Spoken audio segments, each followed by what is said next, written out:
Good afternoon, everyone, and thank you all for joining us for day one of the Board of Environmental Safety meeting. I'm Courtney Bailey, the board specialist and today's board clerk.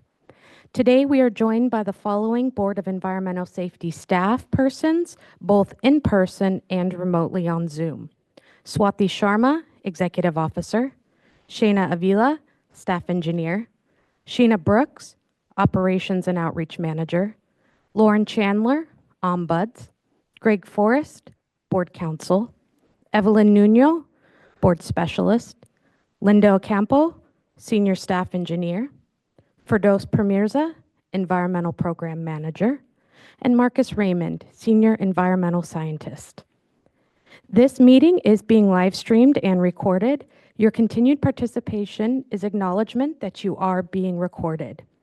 Today is July 14th, 2025 at 3:01 p.m., and the meeting is now called to order. Chair Rakestraw? Thank you, Courtney. Please call the roll. Thank you. Member Bhatia? Present. Member Brostrom? Here. Member Gomez? Here. Vice Chair Strass-Hacker? Here. And Chair Rakestraw? Here. Great. All members are present and a quorum is established. Next slide, please. I will now review some logistical items. Today's hybrid meeting is being held both in person and remotely via phone and through Zoom.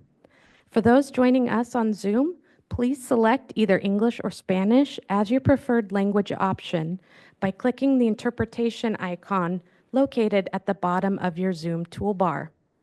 If you do not see the icon, you may need to update your Zoom application. Next slide, please. If anyone experiences connectivity issues with Zoom, you can call in for either English or Spanish. The phone numbers are provided to you now on the slide, and they will also be provided in the Zoom chat. That information is also posted to our website. Next slide. Agenda times may fluctuate to accommodate agenda items. Meeting materials are available on the registration table outside the entrance of this room, and they can also be found on our website at bes.dtsc.ca.gov/next-meeting. To protect everyone's virtual space and networks, the Q&A function will serve as our chat feature. It will be used for individuals that are experiencing technical difficulties or unable to make verbal comments. Please begin your comment with "please read aloud" if you wish to have your comment read out loud during a public comment session. To ensure that all board members are fully present and focused on today's presentations and discussions, they are not reading or following along in the chat or the Q&A. All participants will remain muted until a Zoom host unmutes them once recognized. Only presenters' videos and screens will be shared. For today's Hazardous Waste Management Plan hearing number 4, we will be utilizing a numbered card system to facilitate our in-person commenters. For those in person, if you would like to comment during tonight's public comment period and have not yet received a numbered card, please raise your hand now and we will work to ensure you get a numbered card. Okay, thank you. I see one. For those joining us on Zoom or on the phone, if you plan to comment, please raise your virtual hand or press *9 on your phone so we can obtain an estimate of how many people plan to speak later this evening.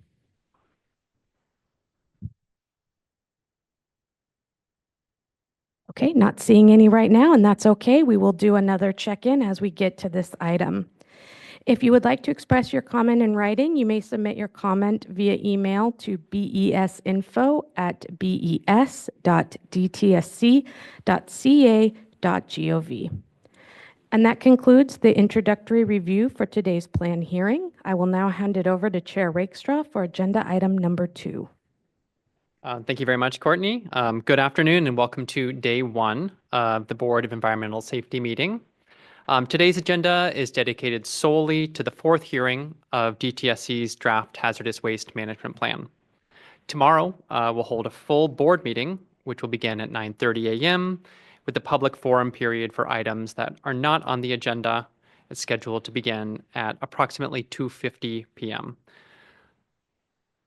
So for today's fourth hazardous waste management plan hearing, the first hearing took place on March 20th in Fresno, where we heard from many community members on DTSC's draft plan. Our second hearing took place on April 24th in Berkeley, and our third hearing took place on May 15th in Cypress. At its third hearing, the board voted to remove recommendation 7.2 of the plan, which addressed alternative management standards for non-RCRA soil, and directed DTSC to work closely with the board to incorporate the written and oral comments from board members and board staff, consider public comments received, and propose revisions. The BES staff in the interim have been working with DTSC to incorporate the board's and public comments on goals 1 through 5. We will also shortly hear updates from Deputy Director Mandy Bain on these revisions as well. And after many requests and comments that the board received, we added today's hearing as your fourth opportunity to receive updates from DTSC regarding the draft plan, as well as express any comments the public would like to offer for DTSC and BES to consider before this board votes on the plan. So I'll now spend a couple minutes on laying out the planned timeline to conclude work on the hazardous waste management plan. So we have so far done our best to accommodate the requests that we've received from the public. And so I'll ask that the proposed timeline be displayed on the screen, and then I'll kind of walk through what is displayed. Today obviously is July 14th. So this is the fourth hazardous waste management plan hearing. Last week, we had sent out a request for the public to submit any written comments on the first draft no later than August 4th. And just to clarify, these are comments on the first version that is before us at the moment.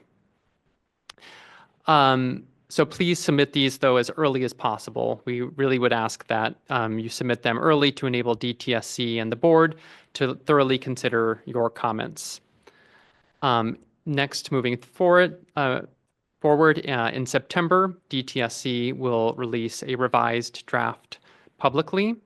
As mentioned previously, this revised draft will incorporate the written and oral comments from board members and board staff and consider public comments received. We heard from many stakeholders that they would like to see a revised version as far in advance as possible before the board votes, and we're working with DTSC to ensure this. In October, the board and DTSC will convene a virtual public workshop where DTSC will present on how it has revised the plan. And finally, assuming everything is on schedule, the intent is for the board to vote on the plan in November. We're also looking at the possibility of pushing back the November board meeting, which I believe is currently scheduled for November 5th and 6th, back 1 to 2 weeks to enable the public greater time to consider the draft plan and to give DTSC also more time to do the revisions. So that's the timeline going forward. Turning to the run of show for today and today's hearing. First, as mentioned, Mandy Bain, the Deputy Director of DTSC's Hazardous Waste Management Program, will provide us with an update on goals 1 through 5 of the plan that were discussed at our May 15th meeting. There will be an opportunity for the board to discuss these updates. Second, we'll turn to goals 6 through 10 of the plan, and we will take these goals in turn. Mandy will present each goal, and after each goal, board staff engineer Shana Avila will share the BES technical team staff recommendation to the board, and then we'll have board discussions for each goal. And then after board discussion, after all 6 through 10, we'll review the next steps. So after that round of comment and discussion is concluded at approximately 5:30 this evening, we'll open the floor for public comment. So I'll now turn it over to Mandy to provide us an update on the revisions to goals 1 through 5. Mandy, over to you. Great. Thank you, Chair Rakestraw. Good afternoon, everybody. Thanks for coming out for our fourth hearing for the Hazardous Waste Management Plan. Since our last meeting down in Cyprus, we have met, I want to say countless times with the technical team of board staff and also the stellar plan team at DTSC to kind of work through all of the comments that have been received on goals 1 through 5. So we undertook this very collaborative, participatory process of facilitated meetings where we walked through each of the recommendations, looked at the kind of technical recommendations, and worked together to come up with, a compromise or a way forward for goals 1 through 5. We're not, I wouldn't say they're finalized because, of course, we're still accepting comments and still working together both with the board staff and also considering any more public comments that come in. So those are still a work in progress, but I think progress is probably the right word for it. We have made a lot of progress and put in a lot of energy into getting those goals and recommendations into shape so that everyone is getting out of that plan and those goals what we see fit. So I think that is how the revision process has going, and look forward to getting that feedback on goals 6 through 10 so we continue the revision process, get more public feedback and comments as well, and then turn around and present the next draft for you in August.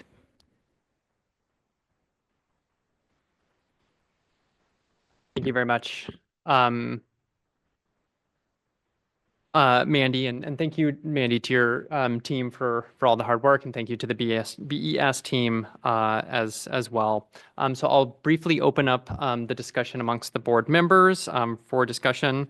Any questions for Mandy on her update? So why don't we start with members Bhatia and Brostrom with you? Anything to?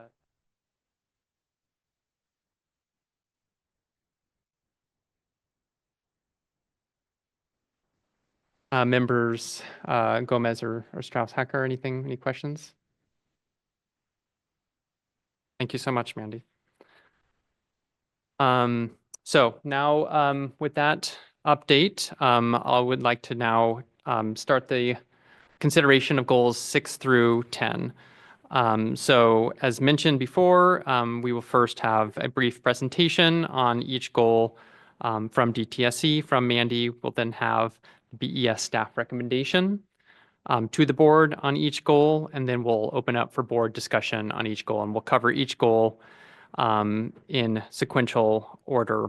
We'll then have an opportunity at the very end for the board to provide any kind of last minute thoughts or considerations on in particular the vision or any of the kind of overarching or introductory sections that frame goals 6 through 10 as well. So I'll turn it over to Mandy. Okay, thanks. And I completely forgot about the slides. So that's okay. We can start from here. But I just wanted to kind of frame a little bit what we've been talking about here, and that this is, really the first iteration of the Hazardous Waste Management Plan, right? We're, not reinventing the wheel exactly, but we are doing something that hasn't been done before by starting at the state level, right? Before SB 158, it was supposed to be coming from the local level up.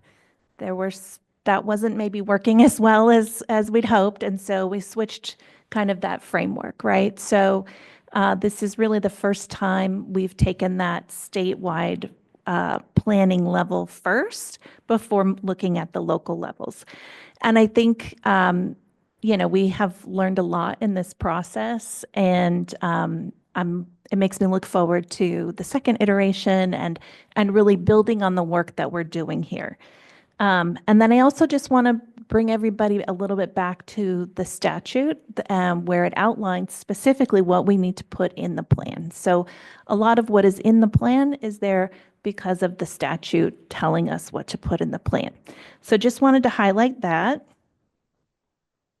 And then we can move to goal 6. If you can do the next slide.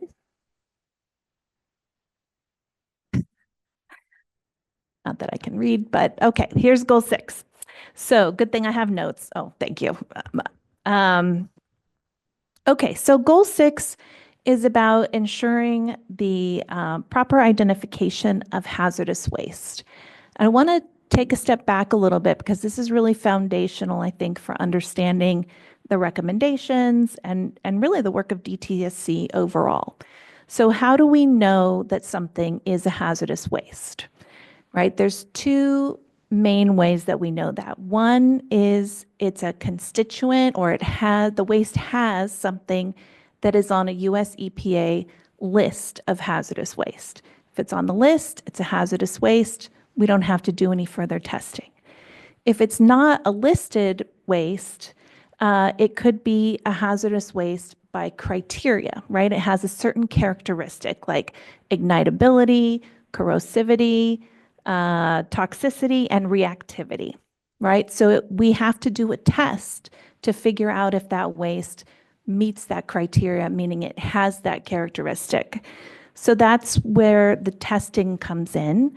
The tests are designed to sort of mimic the real life scenario where we would either expect to encounter that waste or the scenario that we're trying to be protective of, right? So if you have a waste out in the world, we might have a test to make sure that if a person is able to access it and come along and eat it, that's what we would want to be protecting against, for example.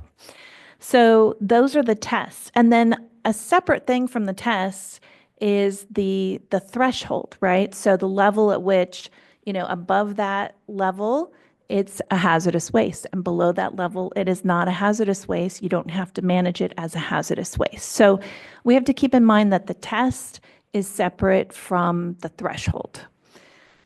So within this goal, we have recommendations like adopting the updated ASTM standards for ignitability. Part of the process of modernizing and making sure you're using the best scientific approaches is constantly evaluating and updating and adopting updated standards. These standards come from the ASTM. It's actually ASTM International now, the American Society for Testing and Materials.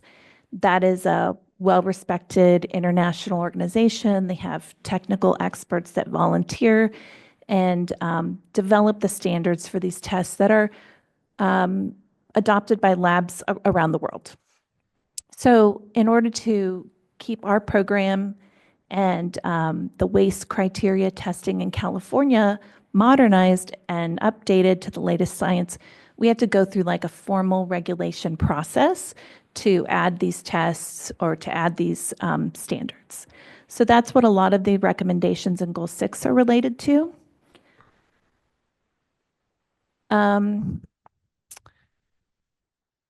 I think we also have another kind of interesting one on there is evaluating and comparing the wet test to the T-clip test.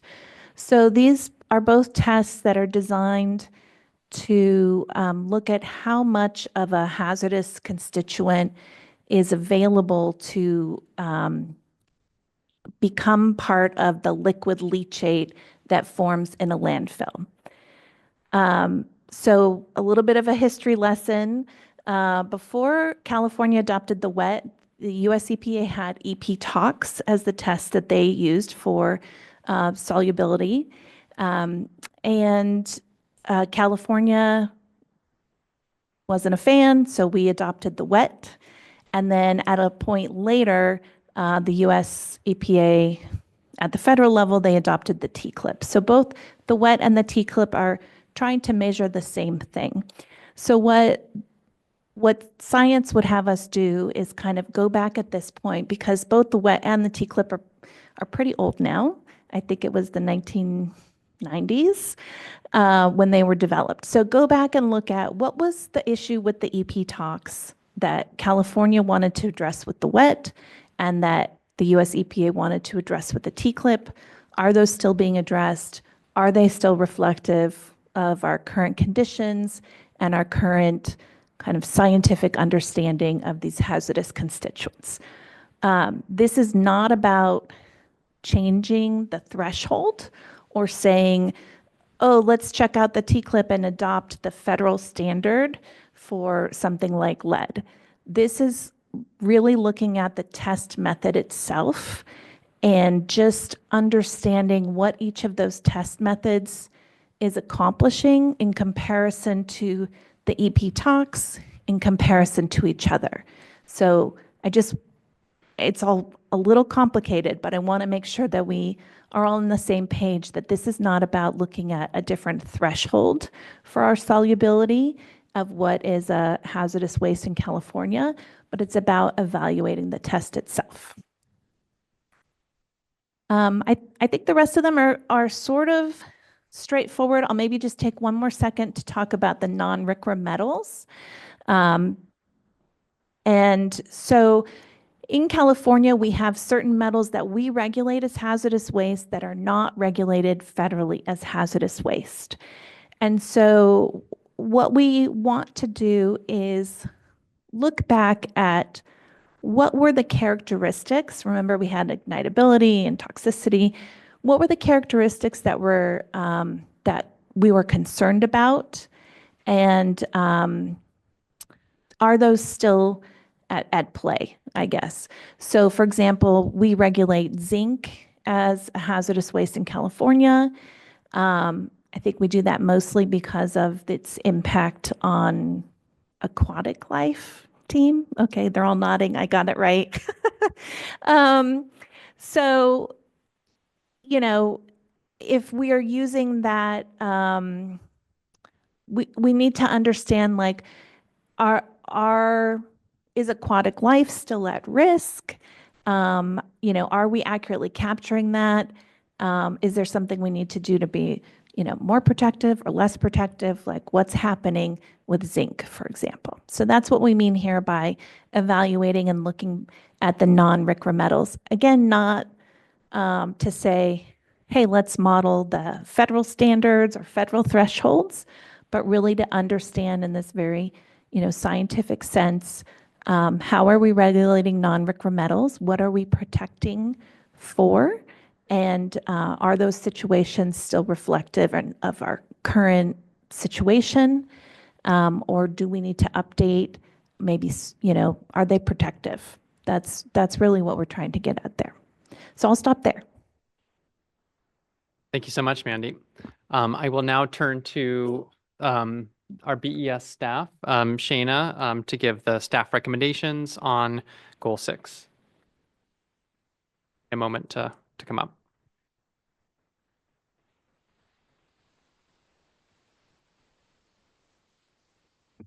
Can you all hear me? Okay. Sorry. Thank you, Chair Rakestraw. DTSE issued the Hazardous Waste Management Plan in March 2025. The technical team has reviewed the plan and has recommended revisions for plan goals 6 through 9.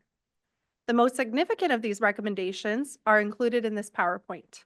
While all recommendations are included in the BES staff recommendations memo that is included in the agenda packets. Next slide, please. For Plan Recommendation 6.6, we recommend to revise the language to better clarify the meaning and intent of this recommendation.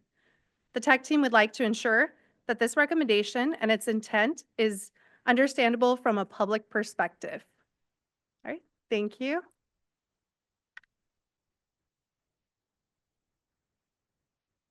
Thank you so much, Shayna. We will now open up the floor for board discussion on Goal 6. Why don't I first start with our subcommittee, our Hazardous Waste Management Plan Subcommittee members, members Bhatia and Brostrom. Is there one of you that wants to go first? Board Member Bhatia.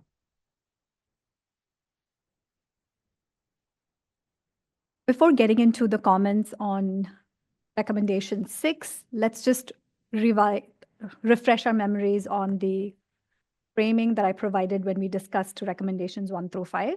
Go to the next slide. So this is some of the framing we discussed when we last came together, which is what is the purpose of the hazardous waste management plan? In my reading of the draft in front of us, I anchored on these 3 things as being goals that I'm looking to have this hazardous waste management plan advance. So specifically, I would like for the plan to reduce the hazardous waste that is going to land disposal today or incineration. I'd like to see us at recommendations that would reduce the health impacts throughout the life cycle of hazardous waste management plan. And number 3, I'd like to see us build up a strong infrastructure of data so that we can make good, insightful, intelligent decisions in the future about hazardous waste management.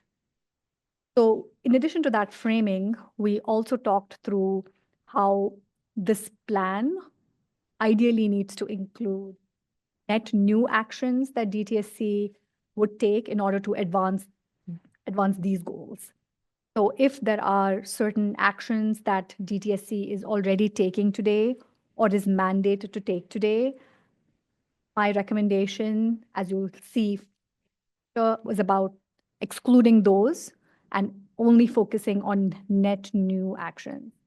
In situations where there is a mandate or a program that's already in place that DTSC is driving, but there's a compelling reason to include it here, which could be, for example, that DTSC does not have enough resourcing to deliver on a mandate that was carved out as part of a different statute, then that could be a compelling reason to include it with that caveat.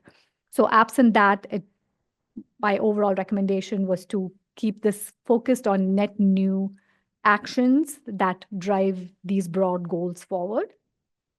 And then from drafting the plan recommendation standpoint, another overarching thing we discussed was to have the actions be focused on the outcome. So for example, if DTSC is looking to collaborate or partner with other organizations, collaboration, partnership, evaluation, they're all means to an end, and the end being the outcome that DTSC is looking to drive. So to the extent possible, to keep it focused on the outcome.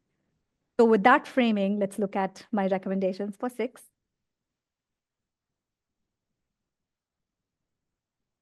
All right, so I'll just cut through the end of this deck, which gets to most of my original recommendations were to leave or exclude all of the subpoints under 6.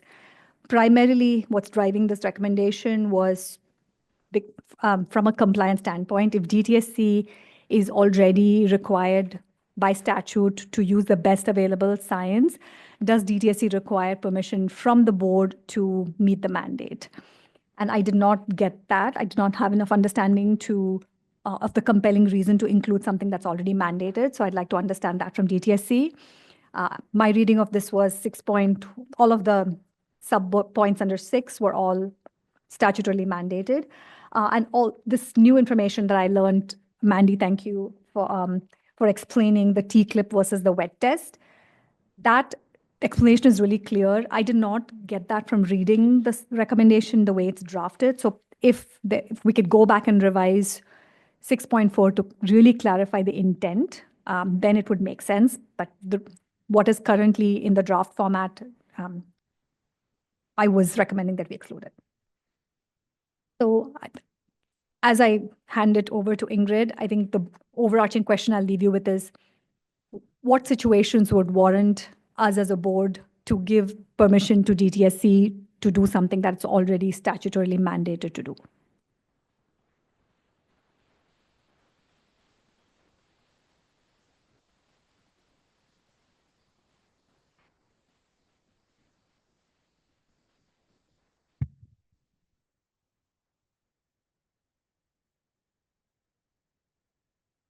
And next slide.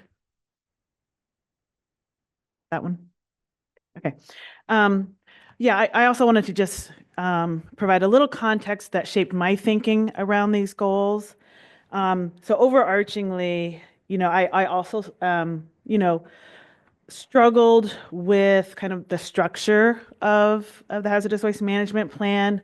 I was hoping to see something that really captured like the long-term direction of the state, of where we're going as a state for how we manage hazardous waste, and driven by concrete goals, and most specifically reduction goals. And with this 3-year time cycle, we'd be able to really measure progress toward these goals over time. So I don't know that the current plan is structured in such a way that allows us to do that. It's also missing some critical components, and I discussed this last time, particularly around establishing the baseline, as a starting point, as we kind of embark on this process. Where are we at now in terms of capacity, in terms of hazardous waste generation, so that over time we can, see whether we're making progress toward those reduction goals. So I think that's a critical piece that is missing from this plan. It also appeared to me, even prior to joining this board, when I had first read some of the reports, it appeared to me that underpinning of a lot of the analysis was this unstated assumption that we're concerned about in-state capacity. And yet I don't know that we have the data in terms of, how much capacity do we have left in the state and out of state, to really have that as a driving force. So, something that I think is still missing is an analysis of just how much capacity we have. I think we had a total number of facilities. We know that it's reduced considerably over time, but I don't think that in and of itself gives us a clear picture of how much capacity we have left. And so, kind of the sentiment that I am left with is it's a bit of a smorgasbord of goals, strategies, and activities that DTSC will be doing. And some of which are, as Sushma mentioned, are required by other authorities, some of which are new, but again, that driving force and through line is still missing for me. So that's kind of my overarching points. That being said, we are under a time crunch with this. And so I don't think it makes sense at this point to wholesale say, like, we can't move forward. So I do want to, see what we can take from this report as written to move the process forward. And then intentionally in the next iterations, maybe work together more at the outset so that we're aligned on vision. So with that, goal number 6, a lot of my concerns there were based on, it seemed like there was a focus on, on looking at those areas where the state might be more stringent in its standards than the federal government. And so I'm not a scientist.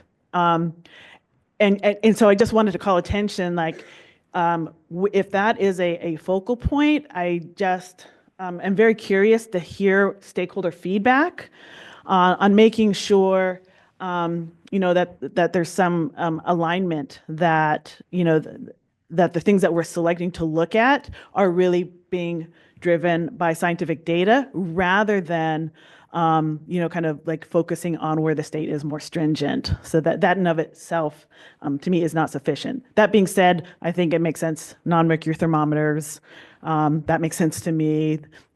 More specific definitions of aqueous, that makes sense to me. Next slide. With the aquatic toxicity test, this is one of those places where this is mandated already in statute. But I do think here there's been a lot of momentum and discussion of this particular point as being important. So this one I did suggest that we approve this one. I'm confused a little bit by the wet tests. So again, not having the science, it's really hard for me to opine on this. And I would look for, stakeholder feedback on the differences here and kind of what was driving the difference between EPA and DTSC's decision. decisions on these two tests. Next slide. This is the same theme. Same theme. Would request more information and a better understanding on what is driving these substances for analysis, rather than just that there's more stringency in the state than the federal standards. Next slide.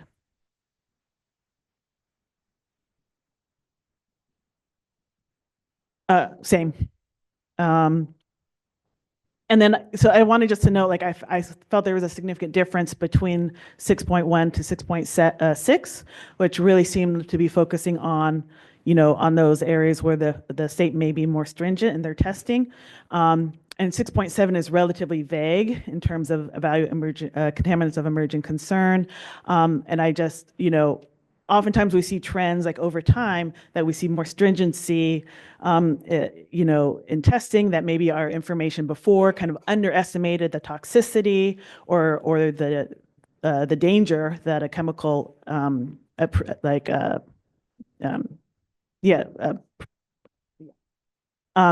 so I guess with 6.7, yes, I agree that we need to be looking at things as they come down the pike, but there seemed to be very little information on this particular one.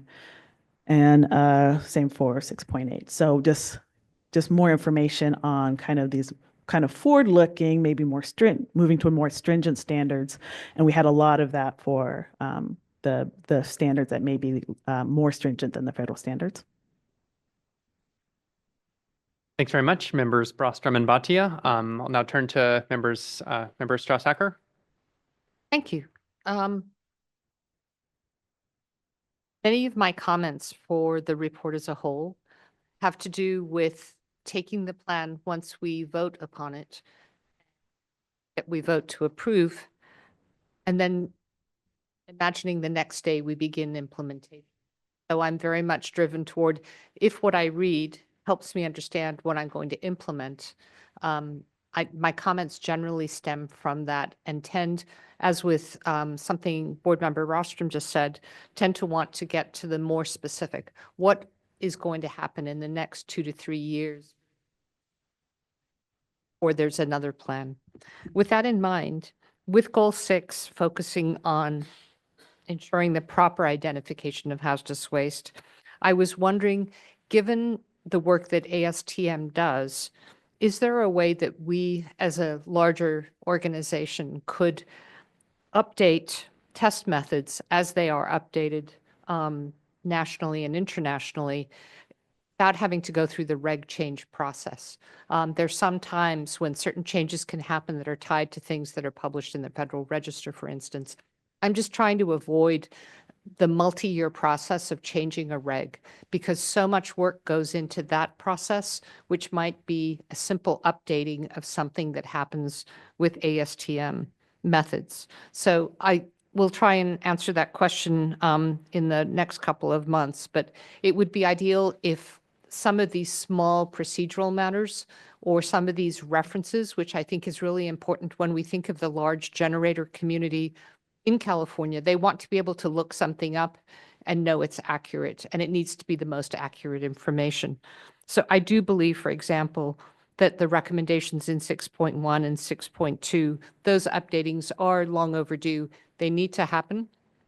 Is there an efficient way that we could do them without constantly going through the reg process? Whereas in 6.7, evaluating contaminants of emerging concern, and 6.8, evaluating new test methods, I think that for the next year or two, if we could drill down to something more specific, that would be helpful for people to be able to follow.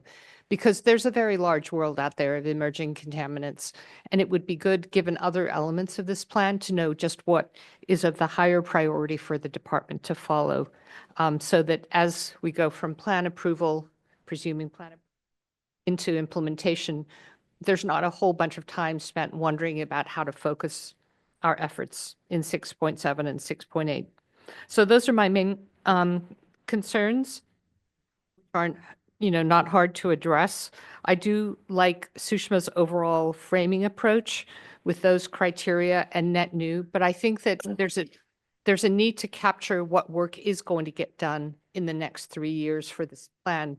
And even though it may already be statutorily or regulatorily mandated, there needs to be a place that you can find that from a budget and charging point of view. So I do think we have to hang on to what is actually going to get done by the department. And with that, turned over.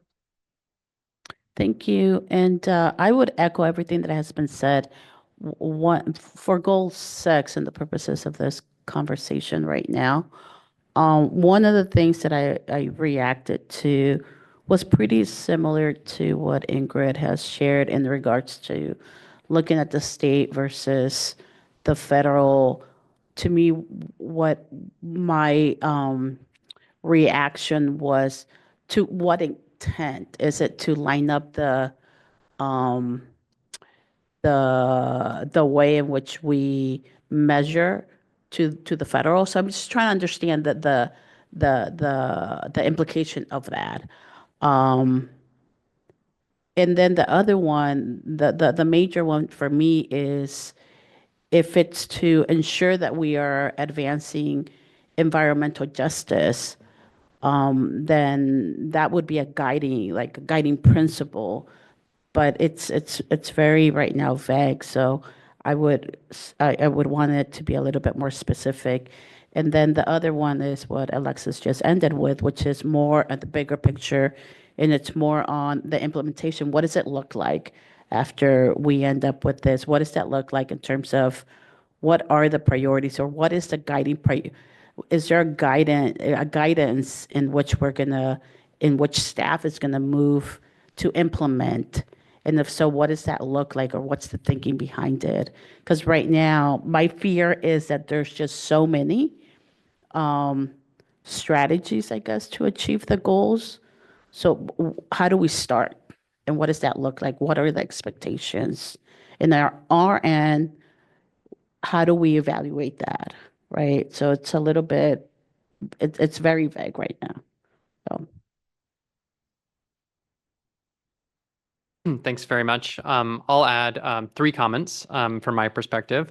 On goal 6, the first is I understand why this goal is here. I mean, it's pretty clear in SB 158 that the plan is to include recommendations on whether the California hazardous waste identification criteria should be updated, and whether additional contaminants, chemical constituents, or hazard characteristics should be included. So I totally understand why this is included here. Well, and therefore I support keeping it. That should be implicit. The second is, I guess the one of the main comments, I think the other board members have said this, is also as a non engineer, like my main question is, why are we focusing on these particular tests and updating these in particular, why are we focused on updating these particular tests? I feel like there's like an element of like selling these decisions and these recommendations, and it could be as simple as adding a couple of sentences to provide context for why this particular recommendation is what we're focused on. I feel like, in particular, through the public health, public impact, environmental protection lens, I feel like could overcome a good amount of the skepticism that we have heard and are likely to hear on this particular goal. So that's the second comment.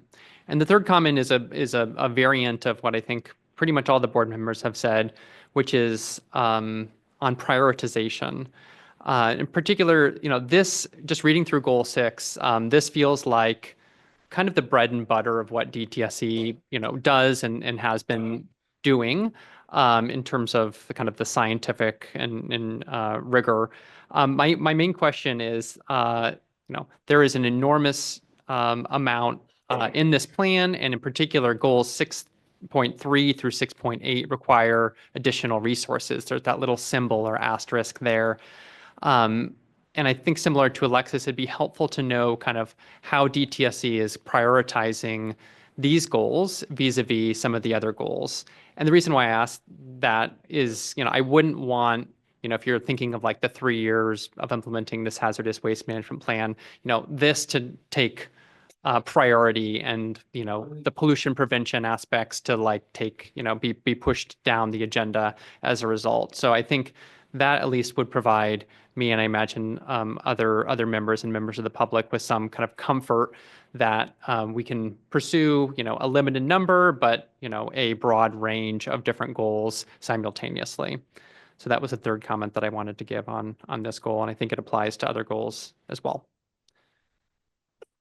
So, and unless there's any other comments on goal 6, why don't we turn to goal 7?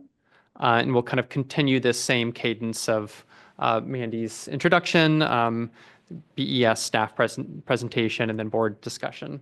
So Mandy, over to you on goal 7. Okay, thank you, Chair Rakestraw.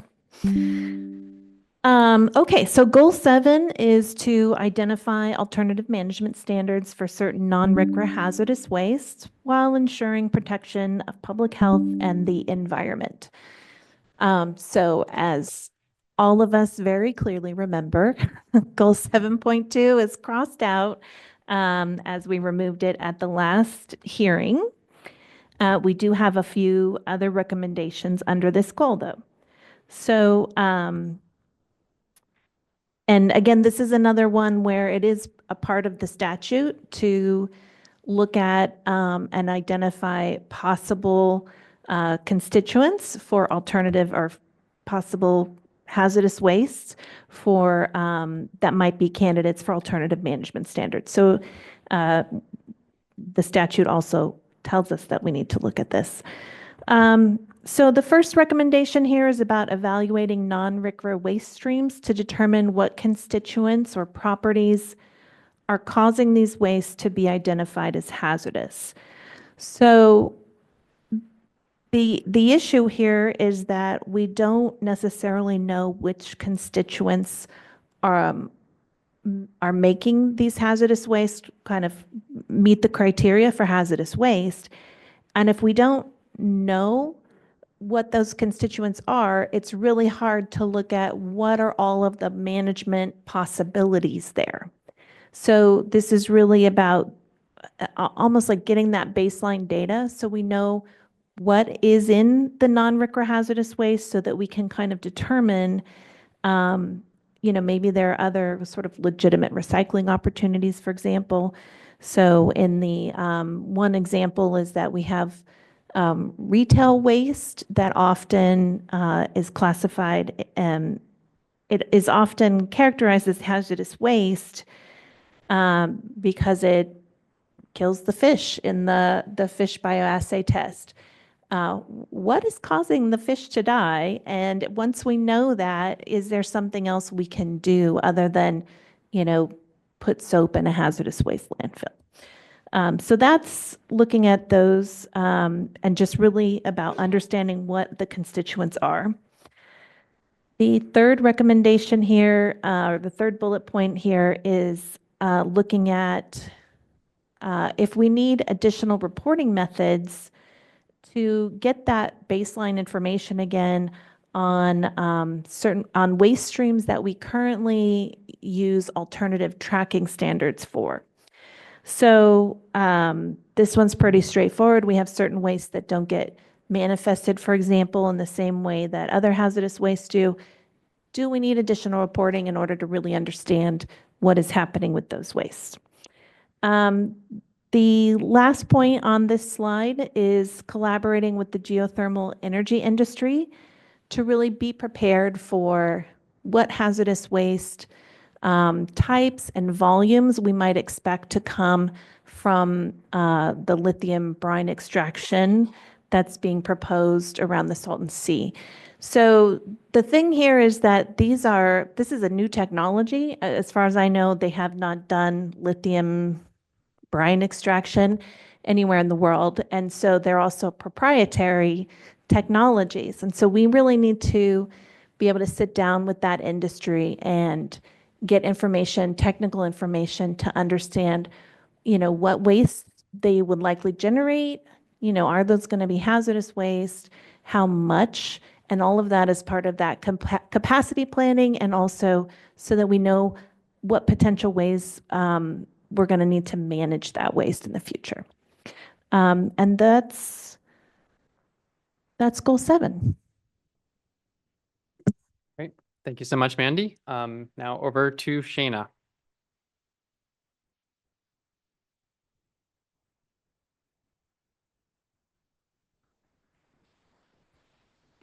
Thank you, Chair Rakestraw. All right, for Plan Recommendation 7.1, we recommend to revise 7.1 to select particular waste streams for evaluation and to specify the intent of the evaluation. All right, and next slide, please.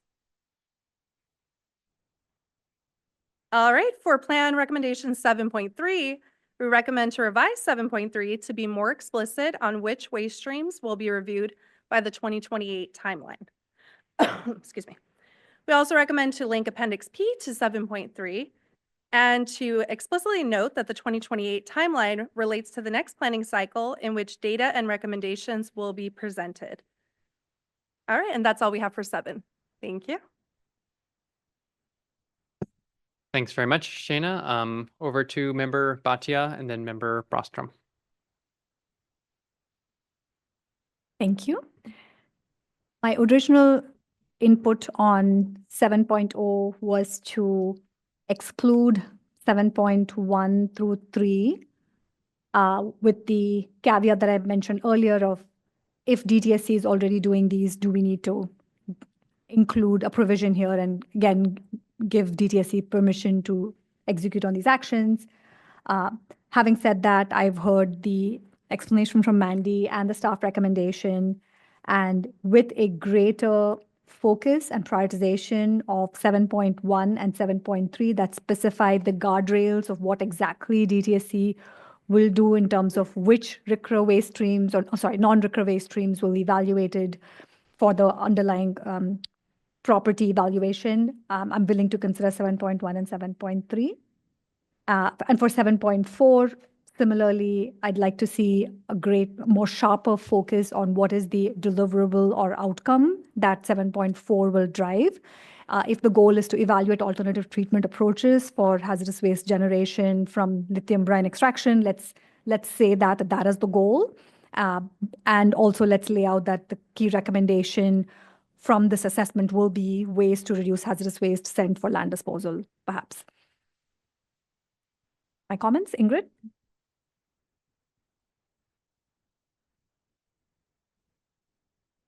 Yes, similarly, with 7.1, just wanting more information about outcomes on this particular goal. On 7.4,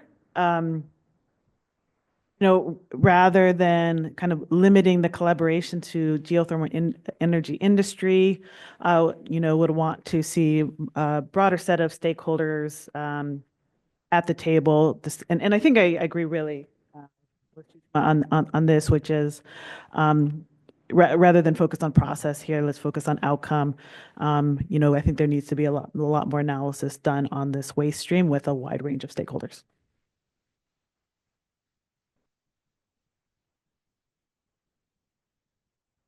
Thank you very much. I'll now turn to members Strauss-Hacker and Gomez.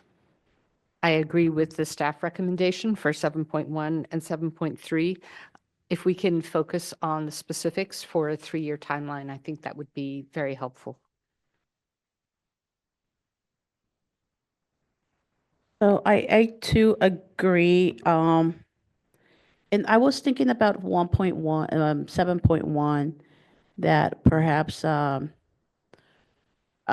making it be a little bit more specific in terms of by prioritizing waste streams mostly frequently generated in EJ communities or nearby EJ communities that could improve overall the quality there by making improvements, meaning looking at possibility, the cumulative impact potential. So making it a little bit more specific, I think would be very, there's an opportunity.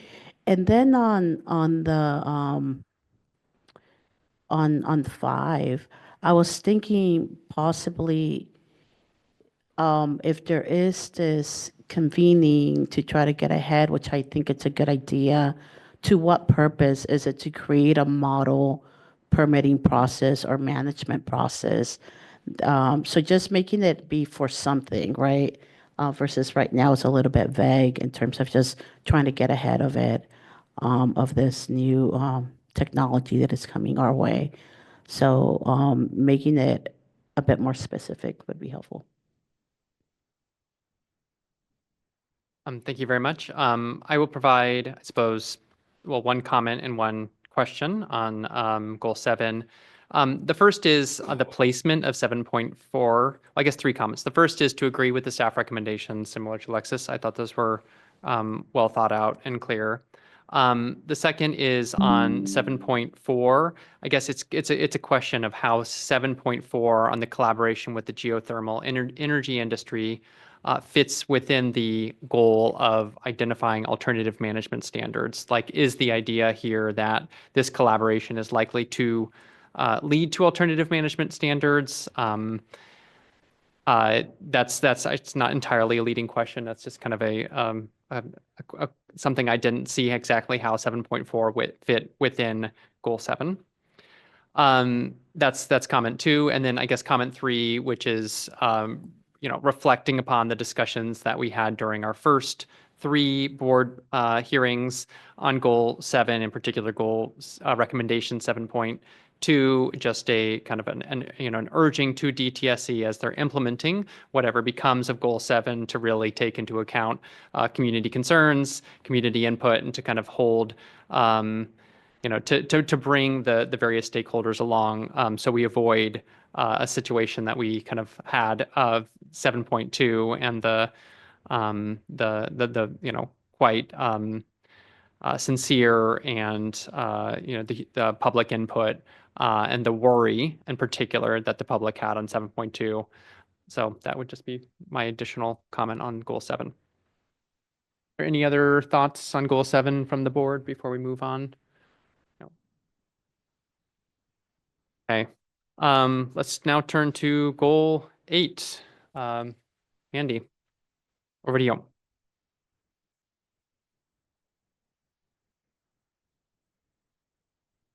Okay, Goal 8.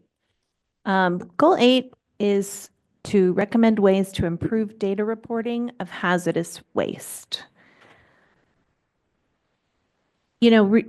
Just to kind of set the mood here on data, we're sort of inundated with data, and it's coming from different places and different formats. But we really, I think, need to make our data richer and more informative so that it is relevant to the work that we all want to be doing as we, kind of continue to modernize our hazardous waste management program. So keeping that in mind, we have these very specific recommendations underneath Goal 8. So for example, the first one is revising our hazardous waste code identification system to provide more detailed data. So for example, right now we have a waste code that is just soil. But we think it'd be a lot richer to have soil with lead, soil with everything else, right? So being more specific, that gives us richer data to move forward with. That's really what all of the recommendations here are related to. Let me see. That was the main piece that I wanted to highlight for Goal 8. So I'll turn it over to comment. Thanks very much. Sheena, over to you for the BES staff recommendation on Goal 8.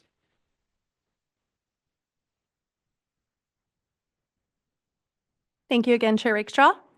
All right, for Plan Recommendation 8.4, we recommend to add that this recommendation enables DTSC to close data gaps for source reduction. Next slide, please. For Plan Recommendation 8.5, we recommend 8.5 to be revised to state, evaluate characterization studies performed by CalRecycle on the types and amounts of household hazardous waste that arrive at non-hazardous waste management facilities. For example, material recovery facilities, non-hazardous waste landfills, and transfer stations. Secondly, we recommend to add a subpart A to 8.5 to include outreach to educate the public on household hazardous waste. Lastly, we recommend to add environmental justice, EJ, as a focus area for 8.5, in that outreach would benefit all communities, primarily those most vulnerable. And there are no substantial recommendations on Goal 9. Goals 9 and Goal 10, sorry, we don't have any recommendations for Goal 10, but there are no substantial recommendations for Goal 9. Please refer to the BES staff recommendations memo, which will include all of our recommendations, including minor recommendations. Thank you. Thank you.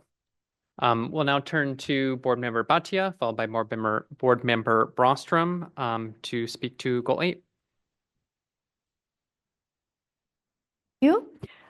On recommendation 8, my original proposal was to exclude 8.1 and 8.2 with the caveat that 8.1 seemed like a mandate that was already in place.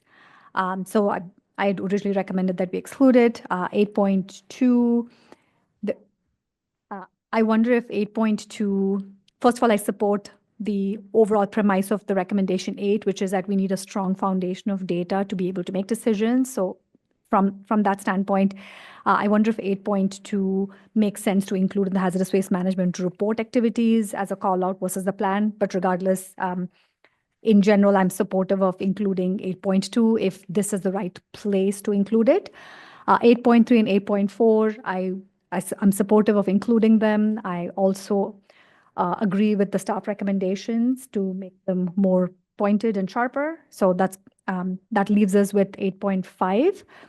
8.5, I originally felt that the date, I wasn't clear why HHW is being focused on as part of 8.0, the broader recommendation number 8, given that the amount of hazardous waste generated is far smaller in comparison to the total volume of hazardous waste generated. So I'd like to understand how the DTSC team came up with a recommendation for the focus on HHW. Given if there is some rationale to focus on HHW, then I do make sense that that we expand 8.5 to include the part about HHW outreach and also the environmental justice angle.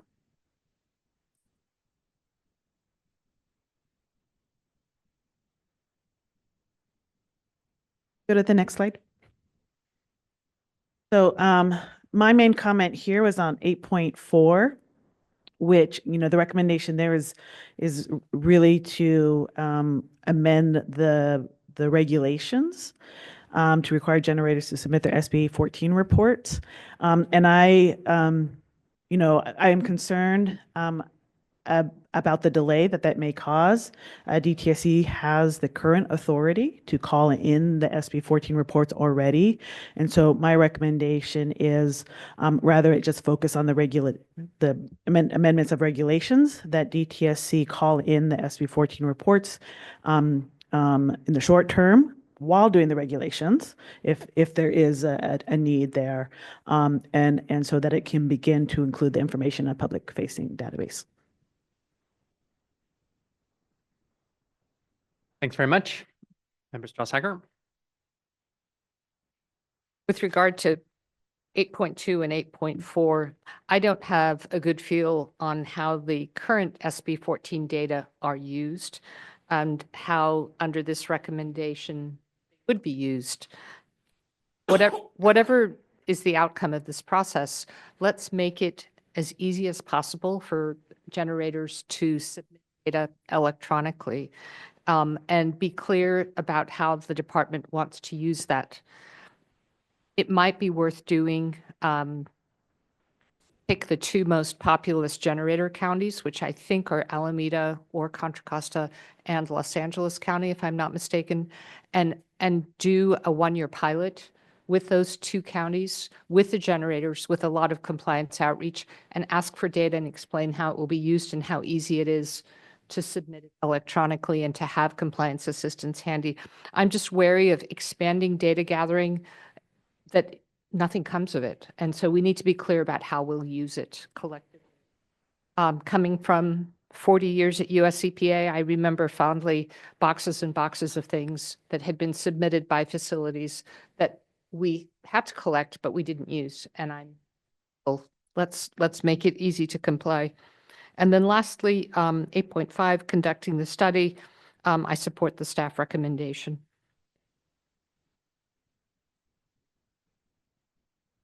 So, I don't have too much on this one. For 8.1, if the idea is to expand the code system to include others or the mixture of different materials, I think that makes sense to be more specific. So I would support that.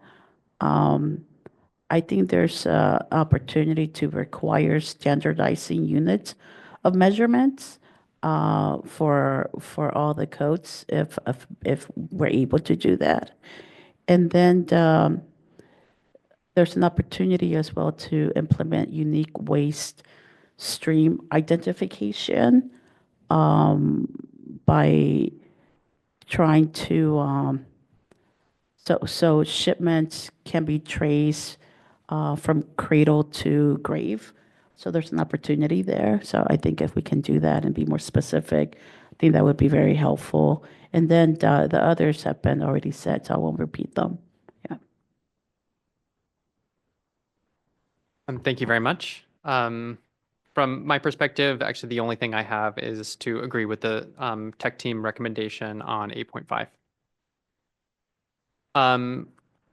I think that concludes goal 8 for them. We're on goal 9 now, so we will now pass it back over to Mandy. Okay, thank you. So goal 9, we want to ensure California's generators are able to utilize all aspects of the hazardous waste management hierarchy in support of a circular economy. So this goal is really about how we're going to advance waste reduction, how we're going to meet our goals to both reduce waste and protect human health and the environment. It's about climate resiliency, particularly with alternative energy sectors and new waste streams that will result from those alternative energy sectors. It's really a key role of DTSC is to monitor hazardous waste management capacity. And I have to claim that the first point on this slide is incorrect and entirely my fault. So it says to monitor hazardous waste disposal capacity.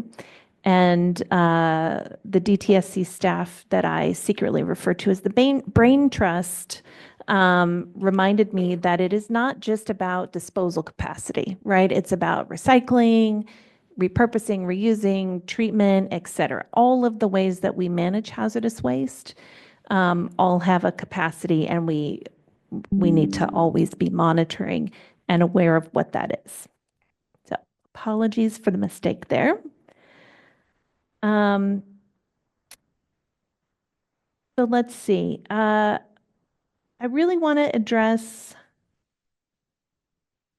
the second point here about evaluating the barriers and opportunities for establishing new hazardous waste management facilities.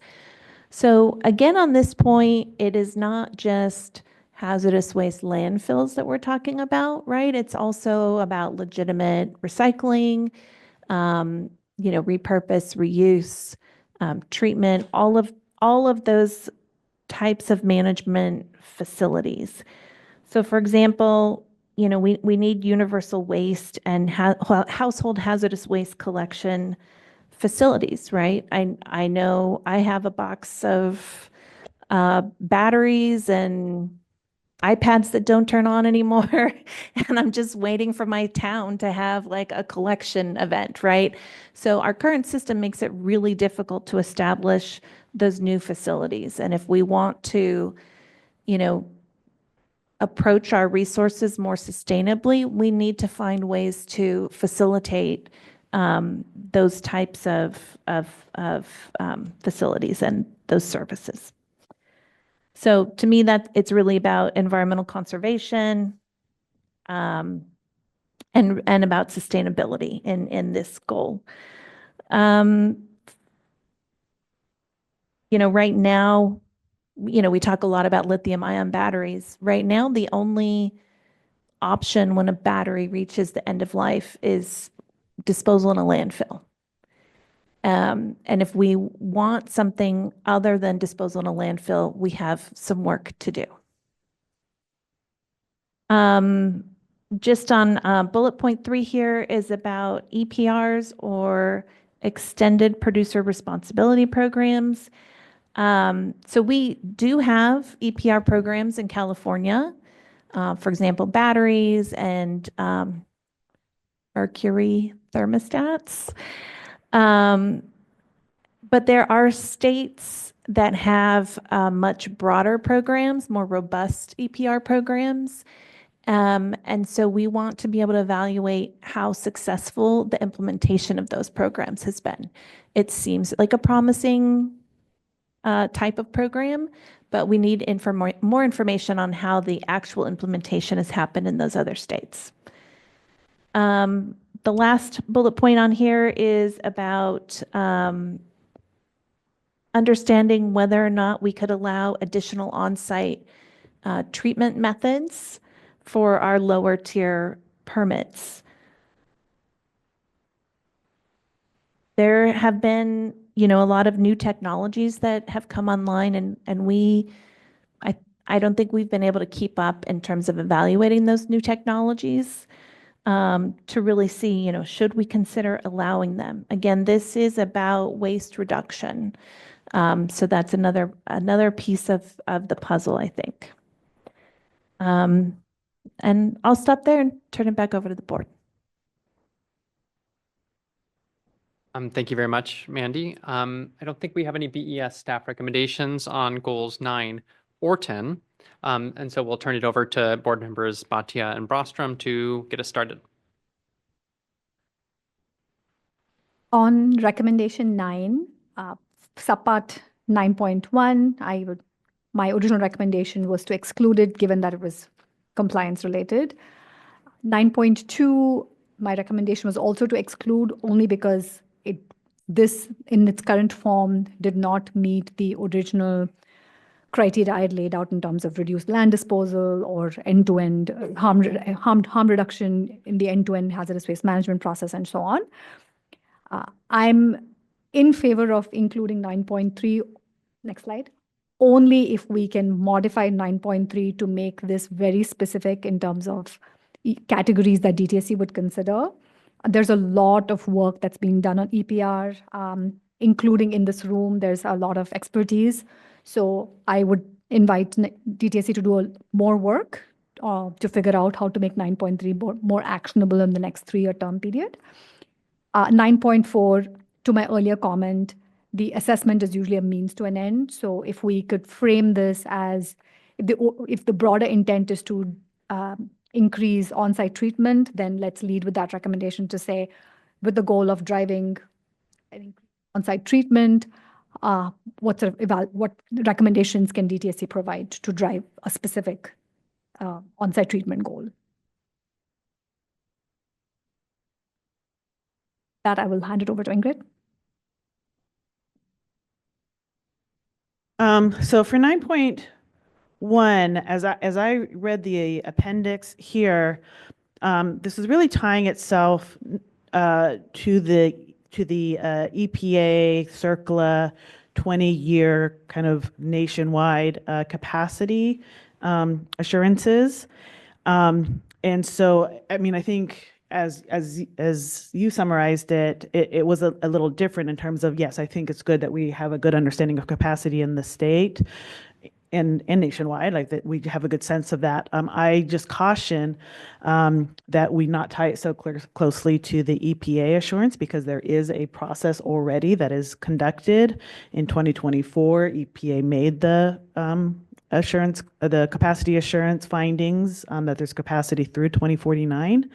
And so I don't think it makes sense to duplicate or to confuse kind of the existing structures in place with EPA. And so I would just kind of modify that to not tie so closely to the EPA and CERCLA processes, and also to recognize that the finding has been made last year that there is sufficient capacity at this time. For 9.2, again, as I looked at the recommendation and the appendices, it really used the terminology incentives. And so I think a better frame of that is to assess barriers to achieving a circular economy and meeting the state's hierarchy goals. So incentives are just one mechanism to do that, and I don't know that they are the best mechanism to do that. And I think there was some discussion of using exclusions and exemptions, and those I'm pretty skeptical about, because oftentimes those are used to prevent public participation and community engagement, and also, you know, going through these processes allows for more responsiveness to community concerns. So any type of exclusion or exemptions, I would be pretty skeptical about using here. There was also discussion specifically about the Tanner Act or the community advisory groups. And I'll be the first to admit that they have not worked as intended. You know, these were passed back in the 1980s or so. And at that point, you know, there was a compromise. There already has been a mechanism, the Tanner Act, to streamline hazardous waste permits in the state. And, in exchange for the streamlining process, which already exists and, hasn't worked because we haven't seen a lot of new permits.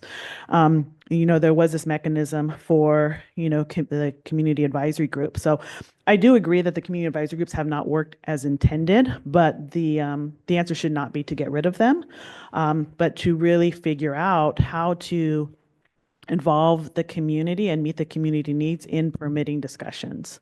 And so those would be my recommendations. I think it is worth a discussion on the permitting side of things. But again, incentives are not the right approach, and, removing ways to respond to community concerns, I don't think is the right approach.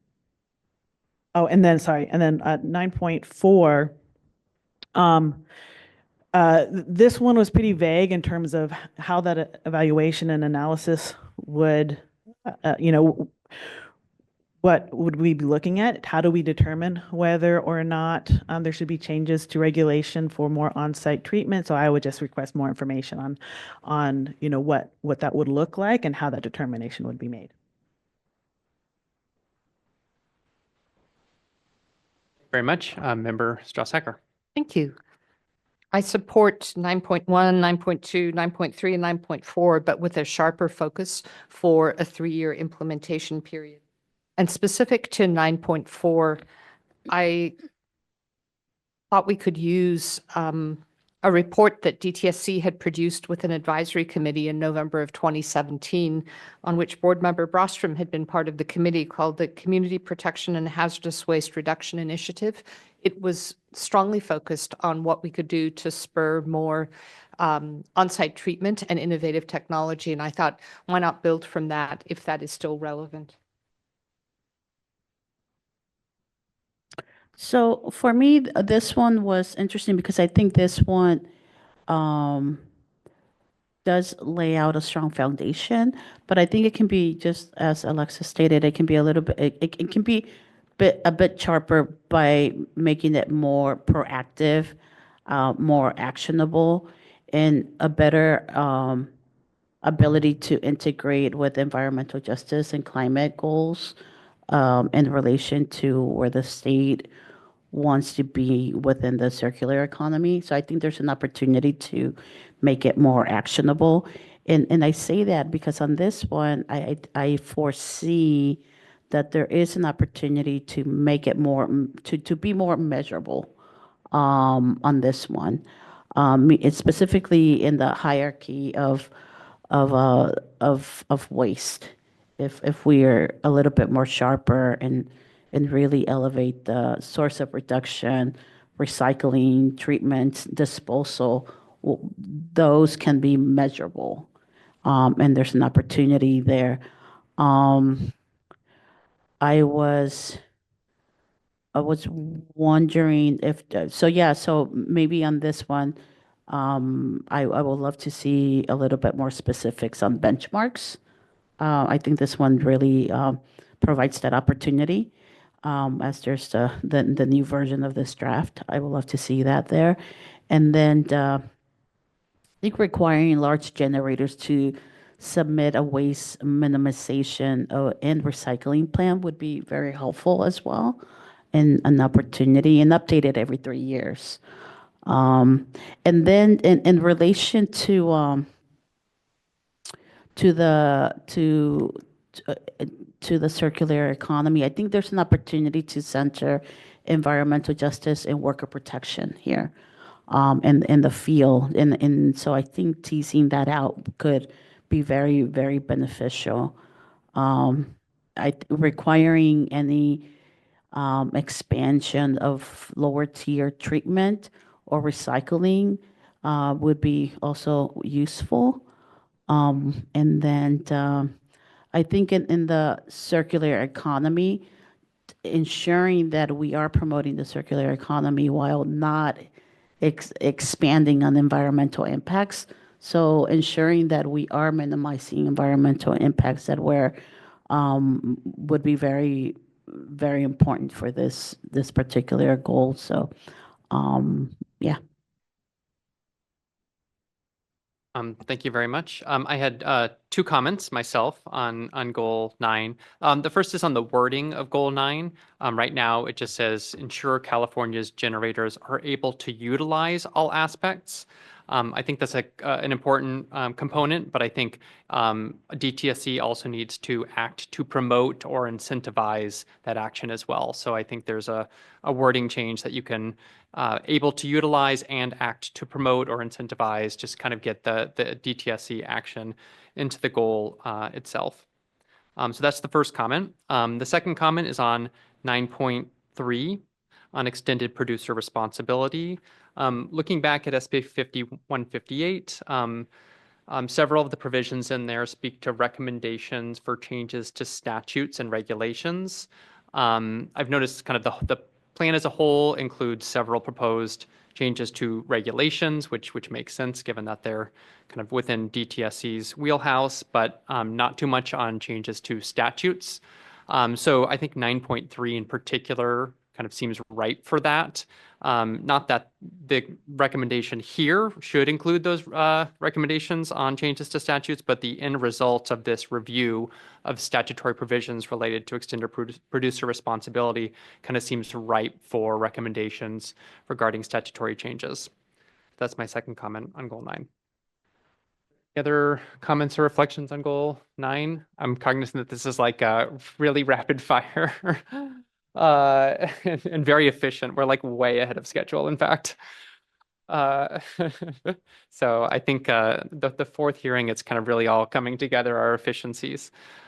So we'll turn to Mandy on goal 10, which is the last goal, and then we'll also again provide the opportunity, for the board to provide any general comments on the vision or how these comments inform their broader perspective of the plan. Mandy. Okay, thank you. Goal 10, expand forecast capabilities to better anticipate the state's capacity needs. This goal is really about making sure that we have everything we need to really forecast, what hazardous wastes we are expecting, and making sure that we have the ability to manage those.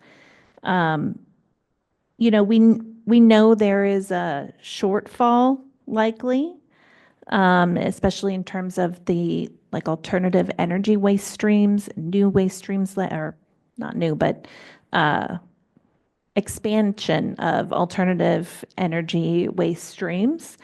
But there's a lot of unknown variables in there, right? So we know we're not doing anything except landfilling lithium batteries, but there's a lot of unknowns in there. And so we need to really focus in on our forecasting capabilities in order to understand how we can solve for that shortfall.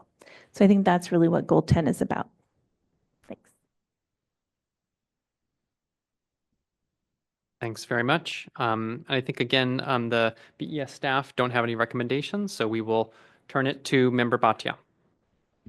Thank you.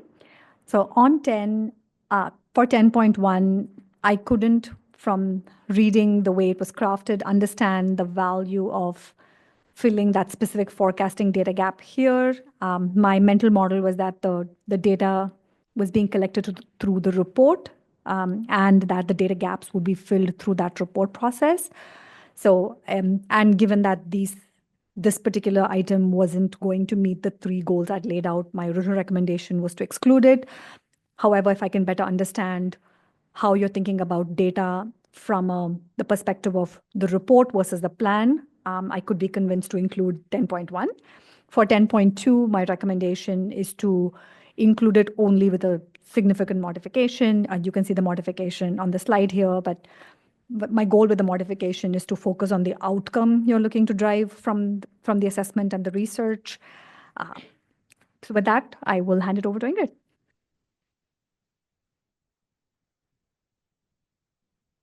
Actually, don't have too much for this. Support both recommendations here.